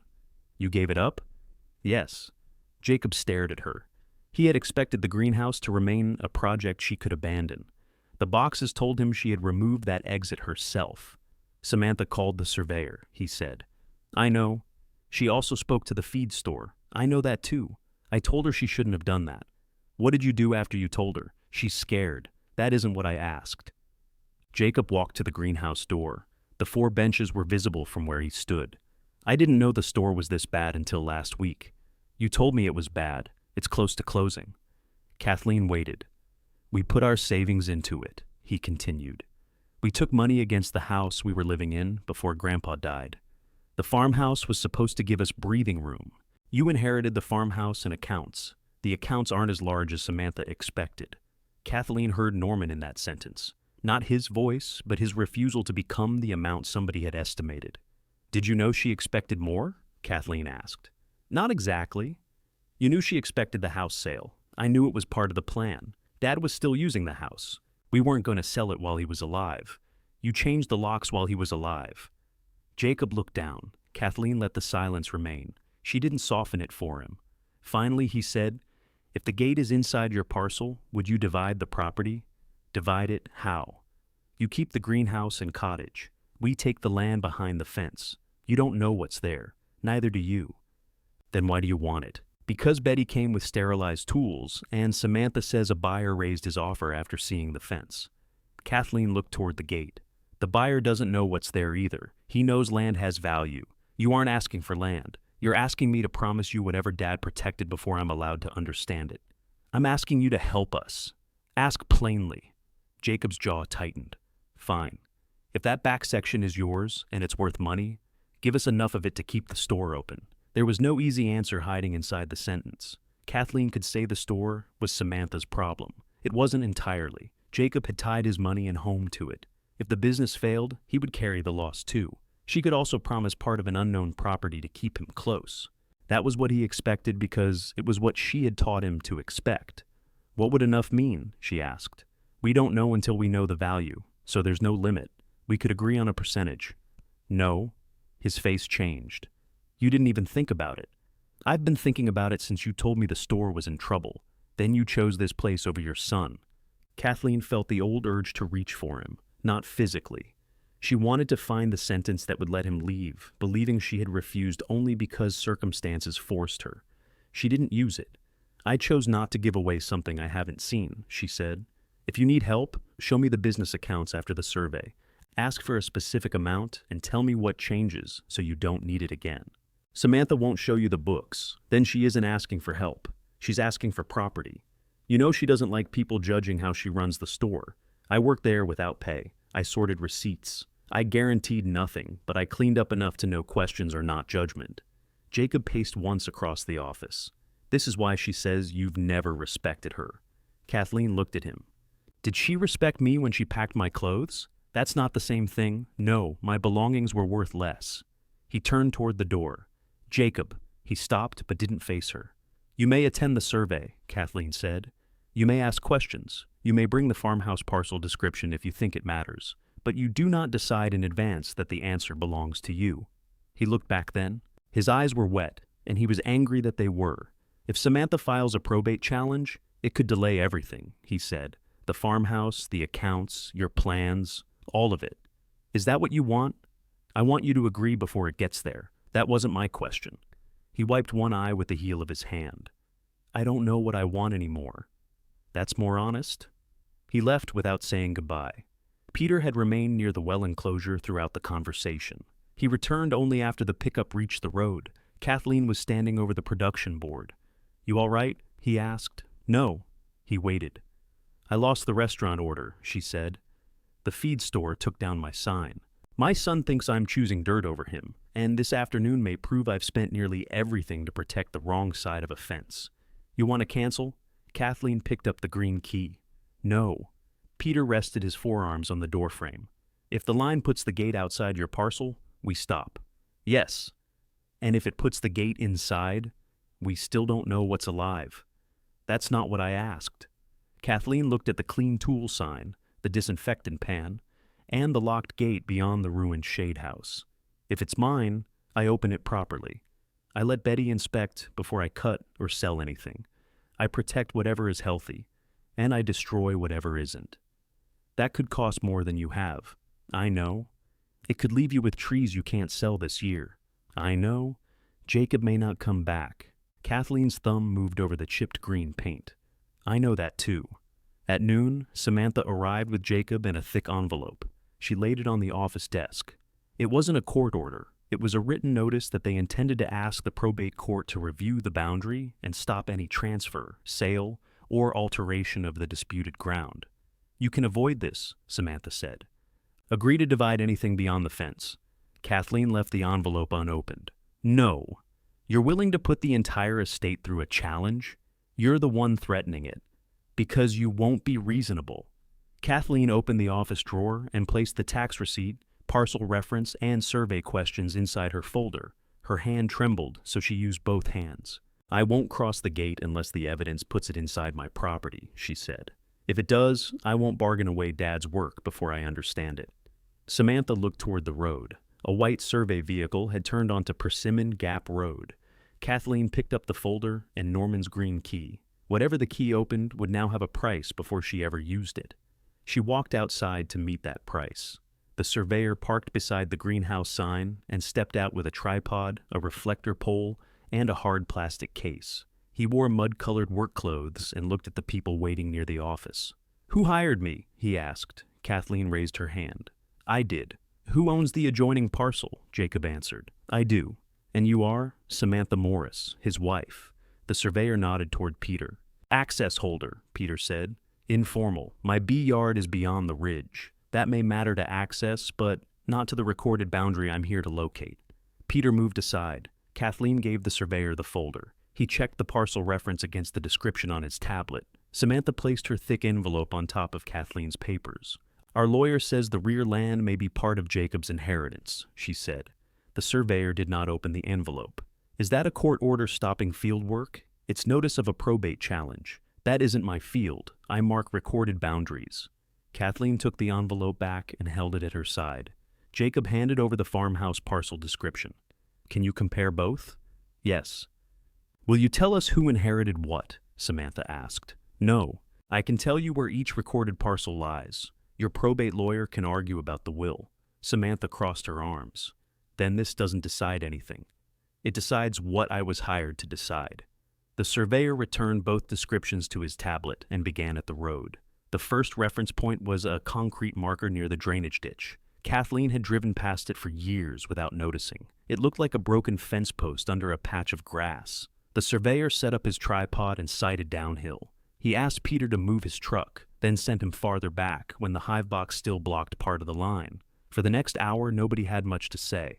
The surveyor measured from the road, walked the eastern side of the greenhouse, and used a metal detector near the remains of an old fence corner. The detector gave a low sound over roots and nails. He checked several signals before finding a stronger one beneath 4 inches of soil. Peter brought a narrow shovel. The surveyor used his own. A rusted iron pin emerged from the red earth. That could be anything, Samantha said. It could, he replied. He cleaned the top, measured its location, and compared it with the recorded distance. This one corresponds with the description. Meaning what? Jacob asked. Meaning, the record calls for an iron pin here, and an iron pin is here at the expected distance and direction from the starting point. Kathleen watched him attach a small flag beside it. One line in Norman's old parcel description had become an object in the ground. The surveyor moved west across the front of the property. A second pin stood beneath the edge of a rotted landscape timber. That one matched too. The farmhouse parcel began farther uphill. Its nearest corner did not touch the greenhouse building or the front yard. Jacob studied the screen when the surveyor showed him the measured points. So there's no overlap here? He asked. Not at the road. What about behind the fence? That's where we're going. They followed the apiary lane along the north side of the greenhouse. The surveyor stopped twice to take measurements. Peter cut one low branch after asking permission. Kathleen stayed close enough to answer questions, but didn't direct the work. She wanted the line where Norman had recorded it, not where she hoped it would be. At the collapsed shade house, the surveyor examined the bright ribbons Kathleen had tied along the exposed fence. Did you place these? Yes. They mark visible sections, nothing more. Good. He walked parallel to the fence, then stopped several feet uphill from it. This fence doesn't follow the recorded bearing. Samantha stepped forward. Then it isn't part of the parcel. That's not what I said. He pointed along an invisible line running diagonally away from the greenhouse. The parcel boundary continues in this direction. The fence crosses inside it. Inside? Whose parcel? Jacob asked. The one described in the greenhouse record. Kathleen felt the answer in her chest before she trusted it. Does the gate stand inside that line? She asked. I need another point. The next called-for pin lay downhill, beyond the dense cedar growth. Reaching it from the greenhouse side would require the locked gate. Peter knew another route along the apiary lane, though it added distance and crossed uneven ground. I can show you, he said. The surveyor picked up the reflector pole. Lead the way. Samantha looked at Jacob. We shouldn't let them cross until our lawyer is here. They're using Peter's access, Kathleen said. An informal access you could cancel tomorrow. I could, I won't. Peter heard her, but kept walking. The path narrowed behind his hives. Bees moved in steady lines above the boxes, and everyone gave them space. The ground dropped sharply toward a seasonal creek before curving back to the fence. Kathleen's knees hurt on the descent. She used a trimmed cedar branch as a walking stick and refused Jacob's offered arm. When the ground leveled, she handed him the branch so he could cross the slick part behind her. He took it without comment. The surveyor searched near a limestone outcrop. His detector responded to wire, an old bolt, and a piece of buried roofing. The afternoon sun moved lower. Each false signal tightened Samantha's expression. If the pin isn't there, what happens? She asked. I use other field evidence and record the limitation, so the line becomes an opinion. A boundary survey is professional evidence. Missing one marker doesn't turn it into a guess. Kathleen stood beside the fence and looked through the leaves. She could see more white-painted tree trunks from this angle, spaced at regular intervals down the slope. Not one tree. Rows. She said nothing. White paint didn't prove they were alive or useful. It didn't identify what grew above the painted trunks. The metal detector sounded near the outcrop. The surveyor cleared leaves, then scraped away soil with a hand tool. The top of another iron pin appeared between two stones. It was bent slightly but still fixed in the ground. He measured it twice. Jacob watched the tablet. Does it match? Yes. How close? Close enough that I'm satisfied it's the called-for marker. Samantha leaned toward the screen. Can pins be moved? Anything can be moved. This one has soil packed around it, corrosion consistent with long exposure, and two stones placed at its base. I see no sign it was recently disturbed. Norman could have put it wherever he wanted. The location matches the recorded description from 1998. She stepped back. The surveyor sighted from the pin toward the next corner. The line ran outside the rear fence, farther downhill. He showed Kathleen how the measured points connected. The locked gate is inside the parcel described in your record, he said. So is the ground immediately behind it. And the back rows? Kathleen asked. I need the final southern marker before I certify the full line. Based on these points, the parcel continues beyond every tree we can see from here. Jacob stared through the foliage. Those are trees? Betty had not named them. Kathleen had not either. They look like managed rows, the surveyor said. I'm not qualified to tell you what they are. Samantha took out her phone and began recording the screen. The surveyor lowered it. Don't record my equipment. I'm documenting this. You can photograph the markers after I finish. Step back while I work. Authority didn't arrive with raised voices. Sometimes it simply refused to be used by the loudest person. They returned by the same uneven path. At the top, Kathleen paused beside the gate to catch her breath. Her right knee shook. She pretended to study the lock until it stopped. Jacob waited nearby. Mom, he said quietly, can we talk before Betty gets here? Kathleen looked toward the road. Betty's truck was expected within the hour. All right. They walked into the propagation room. Torn plastic moved against the frame behind them. Jacob closed his eyes briefly. If the survey is right, Samantha's going to file. Will you? We're married. That wasn't my question. You keep asking me to separate myself from her. No. I'm asking which decisions are yours. He looked at the dead apple labels lined along the shelf. If this land is valuable, you could help without dividing it. I said I'd look at specific business accounts.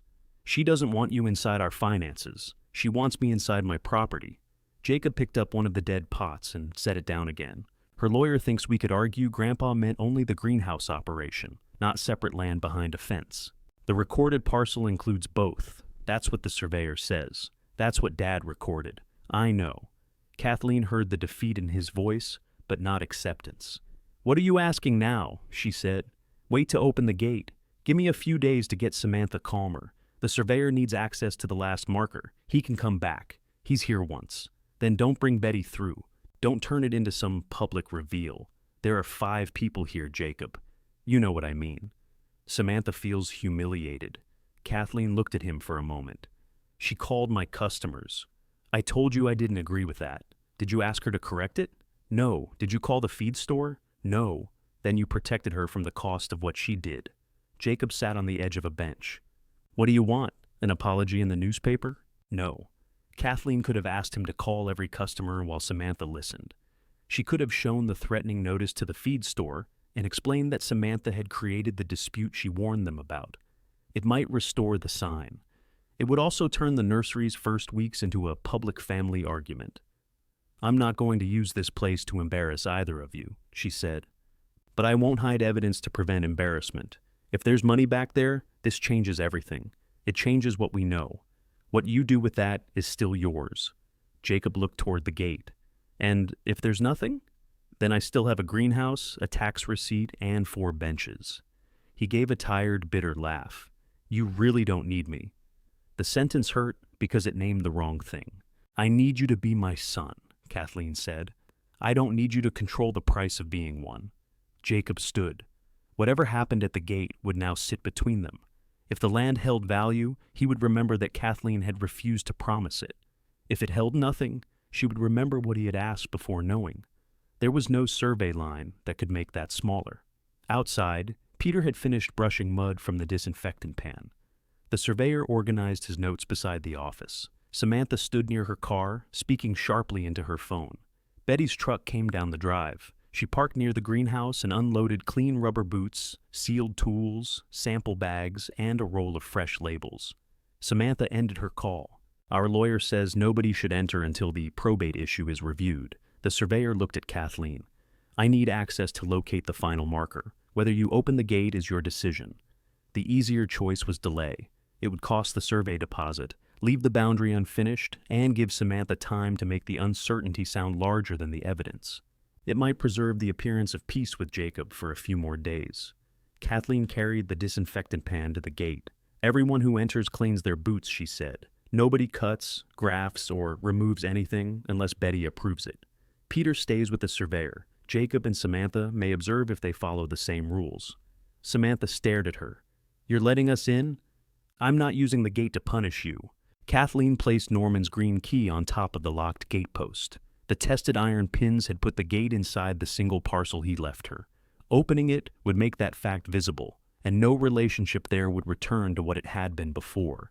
She filled the pan with fresh disinfectant and waited for everyone to clean their boots. Peter stepped into the pan first and scrubbed the mud from his boots. Betty followed, then the surveyor. Jacob cleaned his boots without being asked. Samantha remained on the other side of the ruined shade house. You're treating this like it's already hers, she said. The gate is inside the recorded parcel, the surveyor replied. I still need the last marker. The fence was clearly meant to divide the greenhouse from the land behind it. A fence can divide uses without dividing ownership. Samantha held up the envelope. Our lawyer believes Norman meant Kathleen to receive the business building. He left his main property to Jacob. Kathleen stood beside the gatepost. Samantha had reached the version she was willing to put in front of witnesses. The broken greenhouse belonged to Kathleen because it was a burden. Anything useful beyond it must have belonged to Jacob because he received the comfortable part. You want that recorded? Kathleen asked. Yes. Anything behind this fence should remain with Jacob's inheritance until a court says otherwise. The surveyor adjusted the reflector pole. I record field evidence. Your objection belongs with your lawyer. Samantha looked at Jacob. Say something. He stared downhill through the leaves. I want the marker checked. That isn't what I asked. It's what we came for. Samantha's face tightened. She stepped into the pan and cleaned her shoes with short, angry strokes. Kathleen lifted Norman's green key from the gatepost. The chipped paint felt rough against her thumb. She removed the metal cover from the brass lock and held the key near the opening. The broad teeth aligned with the keyway. She inserted it. The key went in without resistance. Nobody spoke. Kathleen turned it to the right. The lock moved a fraction, then stopped. Her swollen fingers couldn't keep enough pressure on the round bow. Peter took one step forward. I've got it, she said. She wrapped the hem of Norman's coat around the key for padding, closed both hands over it, and leaned with steady pressure. The brass cylinder turned. The shackle released with a thick click. Kathleen removed the lock and set it on the post. She lifted the latch. One hinge gave a low groan, but it moved. Norman's graphite and oil had kept the mechanism from freezing. The lower edge caught against a root. Kathleen used the pruning saw to cut the root at ground level. Then she placed her shoulder against the frame and pushed. The second gate opened. Beyond it, a narrow grass lane descended between rows of apple trees. They weren't wild trees crowded together by chance. Each trunk stood inside a wire guard. White protective paint covered the lower bark. Pruned branches formed open crowns above them, and faded aluminum labels hung from wires where deer couldn't reach. The nearest row held low, thick-rooted trees. Beyond them stood taller scion trees arranged in blocks. A black irrigation line ran along each row, fed by the buried pipe that had been leaking near the gate. Sunlight reached through the leaves and fell in narrow strips across the lane. Small green apples hung on several branches. Others had been removed early, so the trees could put their strength into new growth. Peter exhaled. He kept all this by himself? Not all at once, Betty said. She remained outside the gate until Kathleen nodded. Then Betty entered. She walked to the first tree and stopped several feet away. Her attention moved from leaves to trunk, then down to the soil. She opened the sealed pruning shears, but did not cut. Don't touch anything yet, she said. Nobody had intended to, but they listened. Betty examined 3 trees in the first row. She checked the undersides of leaves, the ends of new growth, and the old pruning scars. At one trunk, she brushed aside grass and exposed the graft union. This row is rootstock mother material, she said. Ozark lines. Norman selected for hardiness. Are they healthy? Kathleen asked. They're alive and managed. I don't see the damage that took the commercial blocks. Samantha crossed the threshold and photographed the rows. Betty looked up. Stay in the lane. I clean my shoes. That prevents one problem. It doesn't make you careful. Kathleen almost expected Samantha to argue. Instead, she remained on the mowed center strip. They moved deeper into the orchard. The air changed downhill. It was cooler beneath the trees, and the ground held more moisture. Norman had mulched each row with wood chips. Weeds had grown around the edges since his illness, but the trees had not been neglected long enough to lose their shape. Betty read the tags aloud. Arkansas Black, Yates, King David. The same names appeared on the dead labels from the propagation room. Kathleen touched one aluminum tag with the back of her finger. Norman's block letters had been pressed into the soft metal rather than written in ink. Rain could fade a marker. It couldn't wash out an indentation. This is where those grafts began, she said. Yes, Betty replied. She stopped at a tree with a broad union low on its trunk. An old strip of green grafting tape remained beneath the swelling bark. I made this graft. Kathleen turned. You're sure? I used to cut the upper side slightly long. Norman complained every time. See that small ridge? Kathleen crouched without touching it. One side of the union rose higher than the other. What year? She asked. I'd have to think. Long before the disease outbreak. Betty moved to the next tree. Norman grafted this one. His cuts met cleanly. He liked reminding me. For the first time since arriving, her professional caution gave way to something personal. She rested 2 fingers lightly against the wire guard. We worked these rows together, she said. He kept the old scion varieties here because retail customers change their minds every few years. One season everybody wanted Arkansas Black. Then they wanted sweeter fruit. Norman said a tree shouldn't disappear because a sales sheet had a fashion. Samantha lowered her phone. You knew this existed. I knew the collection existed years ago. I did not know what survived. And now? Now I'm looking? Betty continued row by row. She found fresh white paint at the bases, irrigation emitters cleaned of mineral buildup, and pruning cuts from the previous winter. Several labels had been replaced recently. Norman had also removed volunteer chutes from below the graft unions, work that required bending close to the ground. Kathleen pictured his oxygen-starved breaths and Peter's uncomfortable truck seat. He had not come downhill to look at memories. He had maintained living stock until he physically couldn't continue. At the fourth row, Betty opened the shears. I'm taking one small sample from a damaged tip, she said, not propagation wood. Kathleen nodded. Betty clipped a blackened twig, split it, and inspected the center. Storm injury, not the disease. She sealed the sample in a bag anyway. Jacob stood at the end of the row, reading tags. He had gone quiet. The trees did not resemble cash in a bank account, and that confused the calculation he had brought with him. Their value depended on Kathleen's knowledge, Betty's customers, clean management, and seasons of work. They couldn't simply be hauled away and sold by Friday. How many are there? He asked. Enough that we count before we discuss supply, Betty said. Samantha's question was more direct. What's this worth? Betty closed the shears. The intact land, established mother trees, and usable greenhouse would support a value around $180,000. No one responded immediately. The figure moved through the group differently. Peter looked at the irrigation lines and seemed to calculate repairs. Jacob looked at Kathleen. Samantha looked toward the road, as though the buyer might still be waiting there. Kathleen looked at the trees. The amount was larger than anything she had expected, but it didn't arrive as spendable money. It arrived as responsibility spread across rows. Samantha found her voice. Then Jacob's lawyer absolutely needs to review this. The value doesn't move the boundary, the surveyor said. It changes the reason Norman might have separated it. He didn't separate it in the recorded description. Samantha turned toward Kathleen. You knew? No. You ordered rootstock before opening the gate. I found dead grafts. You had Betty here with tools. Because Dad kept the lock working. You knew there was money back here. Kathleen shook her head. I knew there was work. The surveyor asked Peter to guide him toward the southern edge. They followed the lane to the last row, where the orchard ended near a rocky rise. The metal detector found the final iron pin beneath leaf mold beside a cedar stump. The surveyor uncovered it, checked its position, and took several measurements back toward the markers already tested. Kathleen waited beside Betty. Her hands had begun trembling from fatigue. Betty noticed and handed her a bottle of water without comment. The surveyor returned after 20 minutes. The 4 surviving pins correspond with the recorded parcel description, he said. The fence and gate are internal. The full orchard, every visible row, lies inside the same parcel as the greenhouse and caretaker cottage. Jacob rubbed his mouth. And my farmhouse parcel begins uphill and does not overlap this one. When do we get that in writing? Samantha asked. I'll prepare a sealed survey from today's fieldwork. It will show the measured lines and markers. I do not interpret the will. The will uses this exact record, Kathleen said. Samantha looked at the open gate, then at the rows behind it. We can still challenge. Yes, Kathleen said. You can.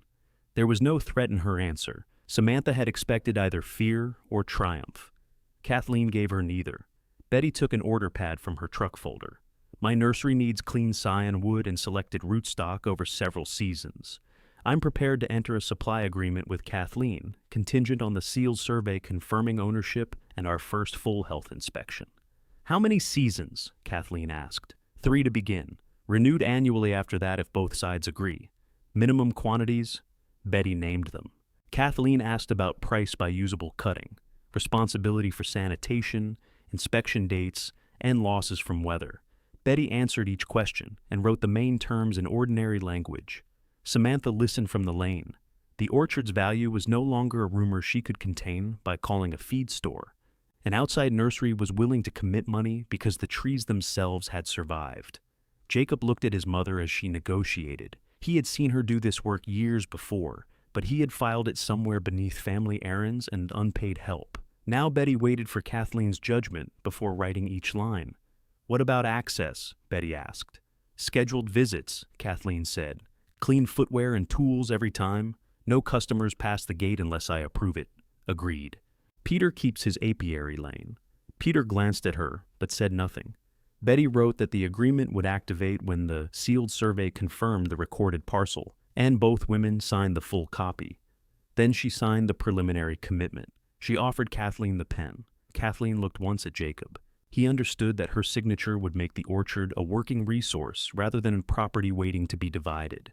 It would also make Samantha's demand harder to disguise as concern. Kathleen signed her name. She handed the pen back to Betty while Dad's green key remained in the open brass lock. Samantha turned toward Jacob. You're just going to stand there? He looked at the signed page in Betty's hand. The survey says it's Mom's. The surveyor said he doesn't interpret the will. The will names the survey record. You heard our lawyer. I also heard 4 pins match. The surveyor packed his detector into the hard case. My field work is finished. You'll receive the sealed drawing when it's prepared. He pulled the flags from his pocket and marked the final pin. Then he left the orchard without offering an opinion about the family waiting behind him. Betty collected her sample bags and walked toward the gate.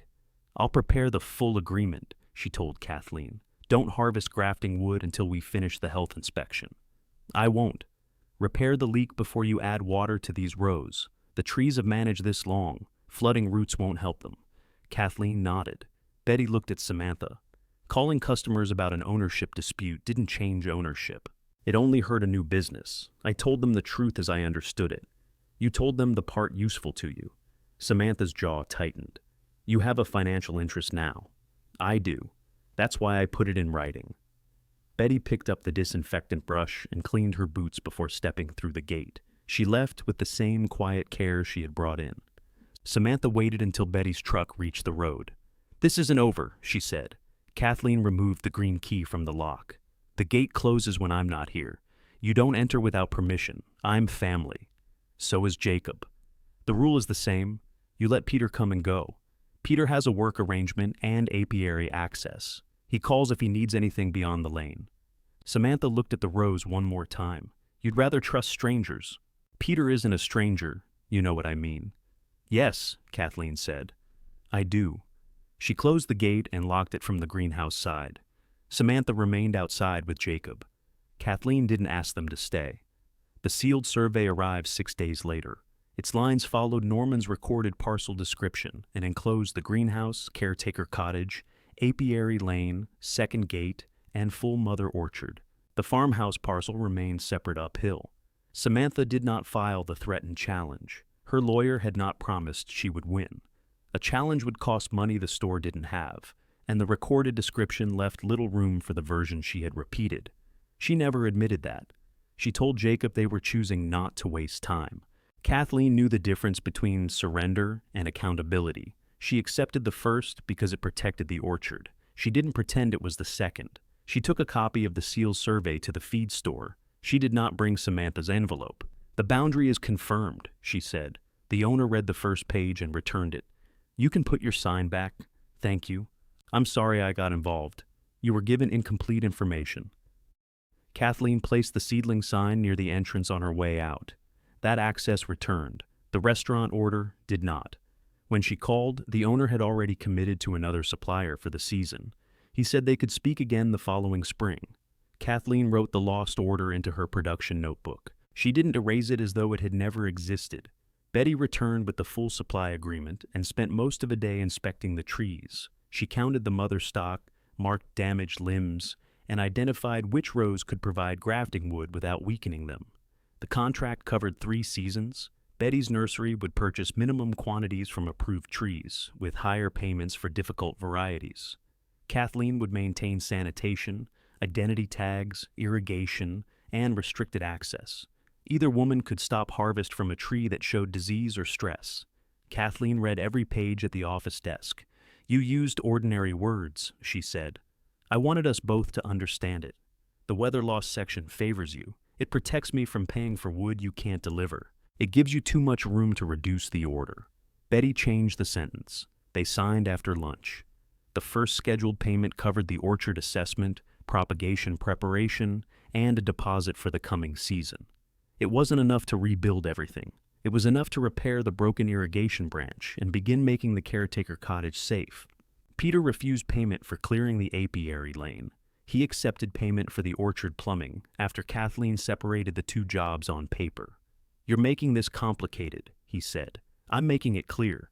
Norman paid me in cash and complained about the invoice. I'll pay by check and still complain. That seems fair." They opened the gate together the next morning. Peter dug on the orchard side while Kathleen traced the damaged line. The break lay beneath a tree root near the fence. They rerouted a short section rather than cutting the root. When the repair was complete, water reached the orchard header without lowering pressure at the greenhouse benches. Kathleen opened each row valve for only a few minutes. Betty had warned against changing the soil moisture too quickly. Water moved through the emitters in a slow line, darkening the mulch around the first trees. The work had a schedule now. Nothing needed to be forced into one afternoon.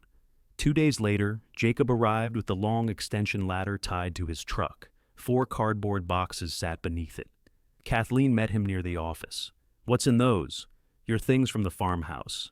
Samantha said she packed everything. She packed what was in the guest room. Kathleen opened the first box. Inside were her canning pot, 2 framed photographs, gardening books, and the green ceramic bowl her mother had used for bread dough.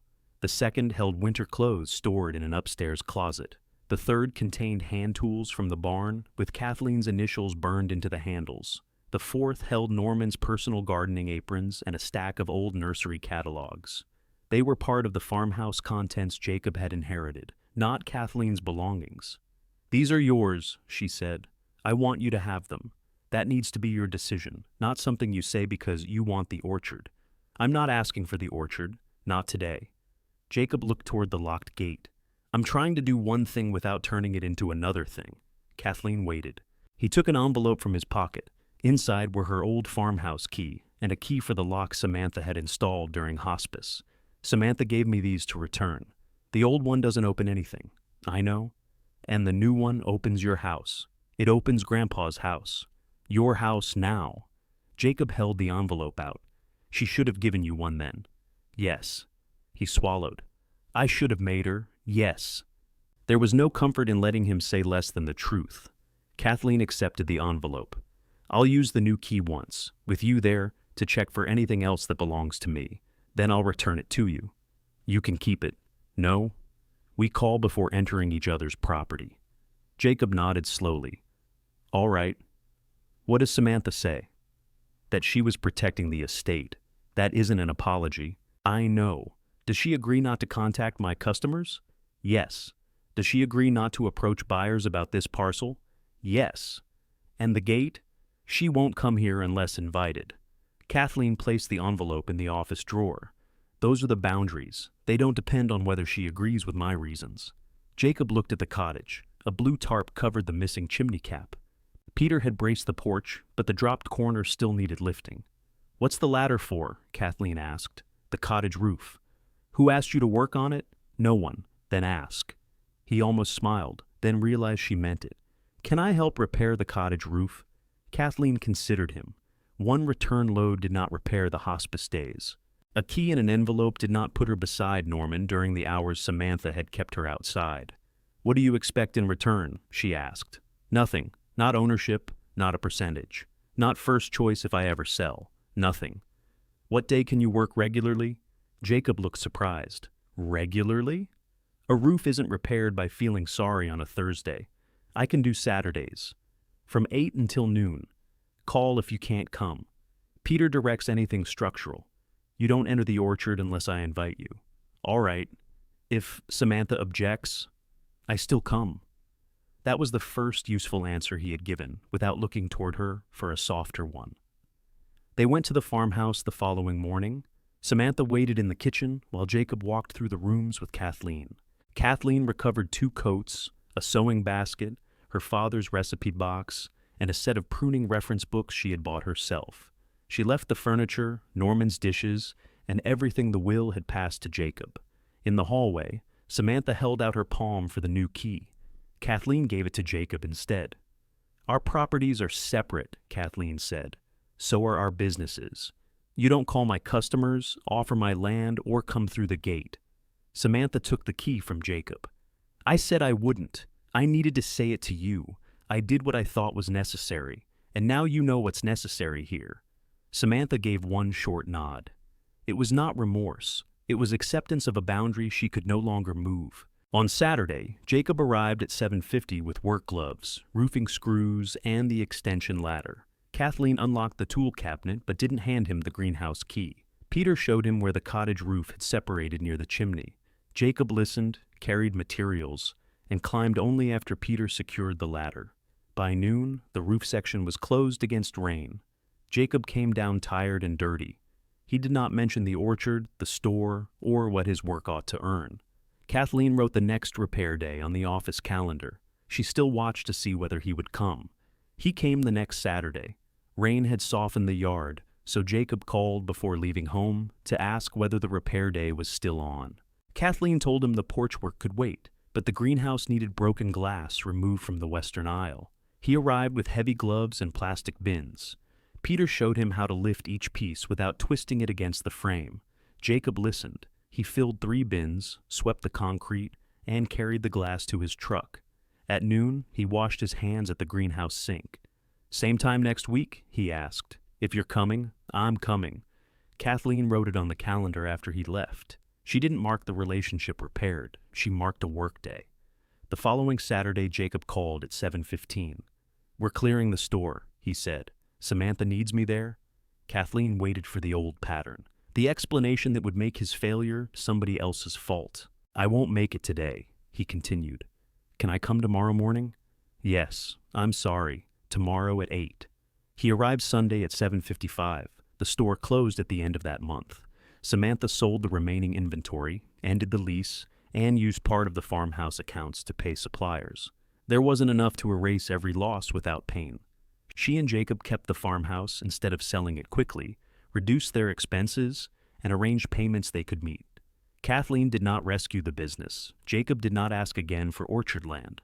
On his 4th repair day, he and Peter raised the dropped corner of the cottage porch with 2 jacks. Kathleen replaced the damaged support while they held the beam. Her hands could manage the smaller tools if she worked in short periods. Jacob saw her stop when her fingers stiffened. "You need me to finish that?" he asked. "I need you to hold it steady." He held the support. She drove the last screws. That difference mattered to her.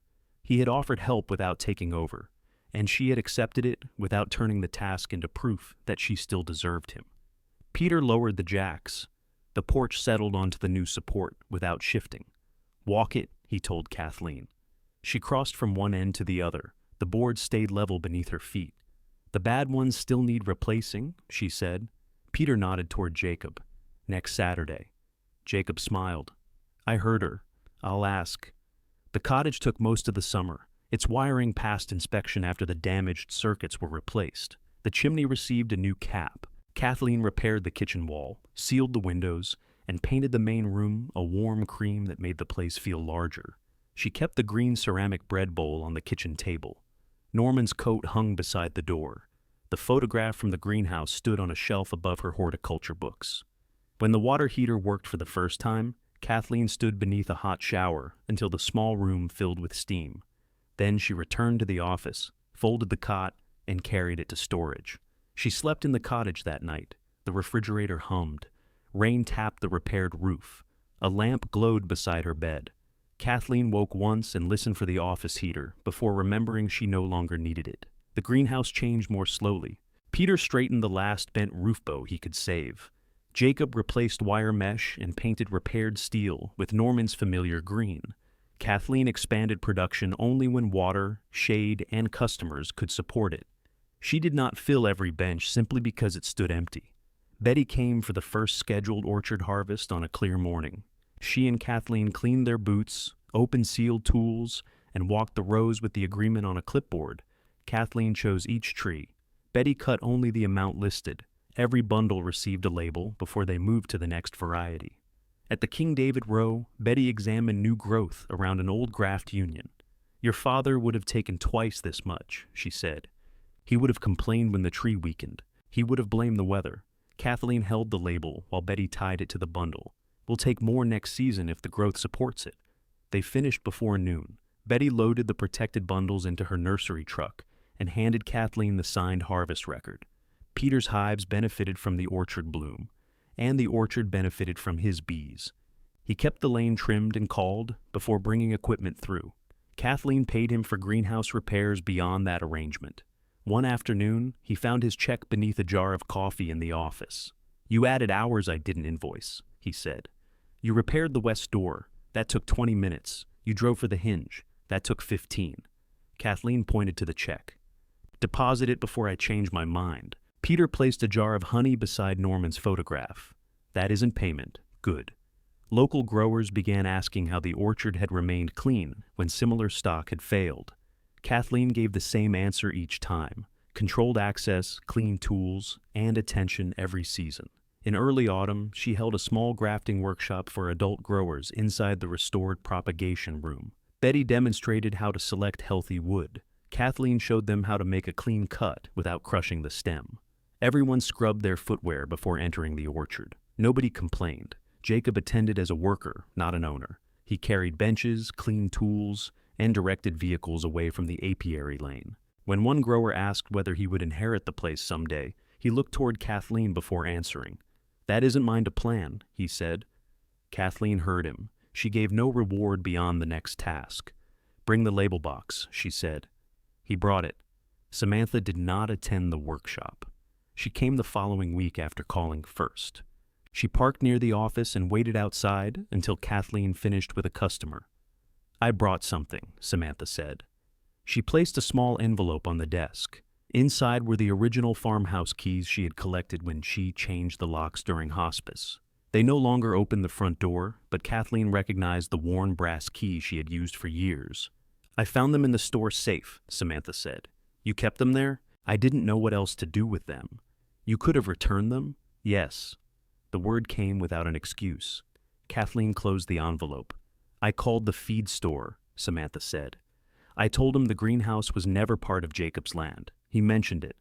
I called the restaurant too. He already has a supplier. I know." Correcting the damage had not undone it. Samantha seemed to understand that, though she disliked standing where Kathleen could decide when the conversation ended. "I thought if the farmhouse sold, the store would survive," she said.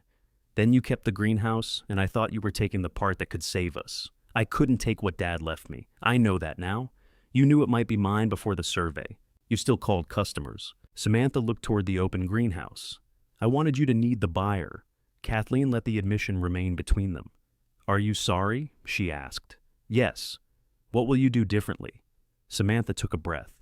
"I won't contact anyone about your business. I won't come down the drive without calling. I won't ask Jacob to trade work for ownership. And the orchard, I don't enter unless you invite me." Kathleen put the envelope in the drawer beside the old key that no longer fit. "Coffee?" she asked. Samantha looked surprised. "All right." They drank it in the office, not the cottage.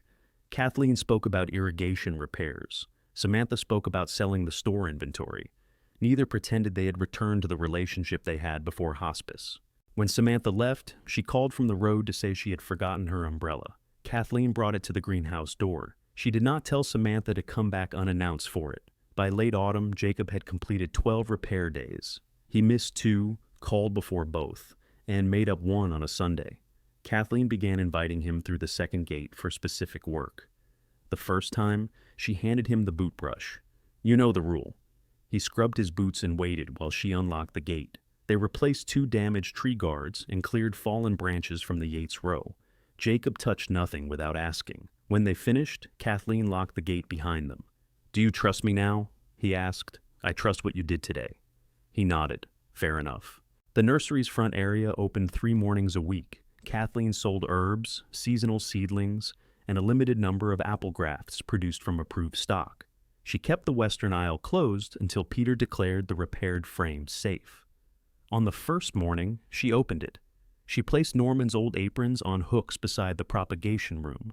One remained empty for her. Another held clean tools for visiting growers. Customers entered through doors that no longer dragged across weeds. They could see the orchard lane through the open rear of the greenhouse, but the second gate remained locked unless Kathleen led them through. Near closing time, Betty arrived with the next season's order. Peter brought jars of honey for the counter. Jacob carried in the last repaired bench and asked where she wanted it. "Along the west wall," Kathleen said. Leave room for people to walk. He measured before setting it down. The greenhouse had become useful again, but not in Norman's exact shape. Kathleen's hands determined the pace. Peter's lane remained open. Betty's agreement gave the orchard work beyond one season. Jacob's place depended on the work he continued to do, not the ownership he once expected. Samantha's place remained outside the private gate unless Kathleen invited her. That evening, Kathleen closed the cash box and switched off the propagation lights. She carried the green ceramic bowl from the office to the cottage and set it on the kitchen table. Then she returned for Norman's photograph. If stories about reclaiming dignity after family abandonment matter to you, subscribe and return for the next inheritance story. The last customer's tires faded along Persimmon Gap Road. Peter's truck was already gone, and the greenhouse cooled in the evening air. Kathleen checked the water pressure and closed the office windows. She placed Norman's photograph beneath her arm, locked the greenhouse door, and tested it once. The cottage lamp shone through the clean kitchen window. On the table inside, the green bowl waited beside a loaf of bread Kathleen had made that morning. She no longer kept a packed box near the door. Her clothes hung in the cottage closet. Her books filled the shelf. The folding cot remained stored away. Kathleen followed the cleared path downhill. She opened the gate, checked the nearest irrigation line, and listened to water moving at the roots of the mother trees. Dusk settled between the rows. She closed the gate behind her, then turned toward the warm square of light beyond the orchard. Kathleen walked through the second gate at dusk, toward the lit cottage, Dad's green key resting on her own key ring.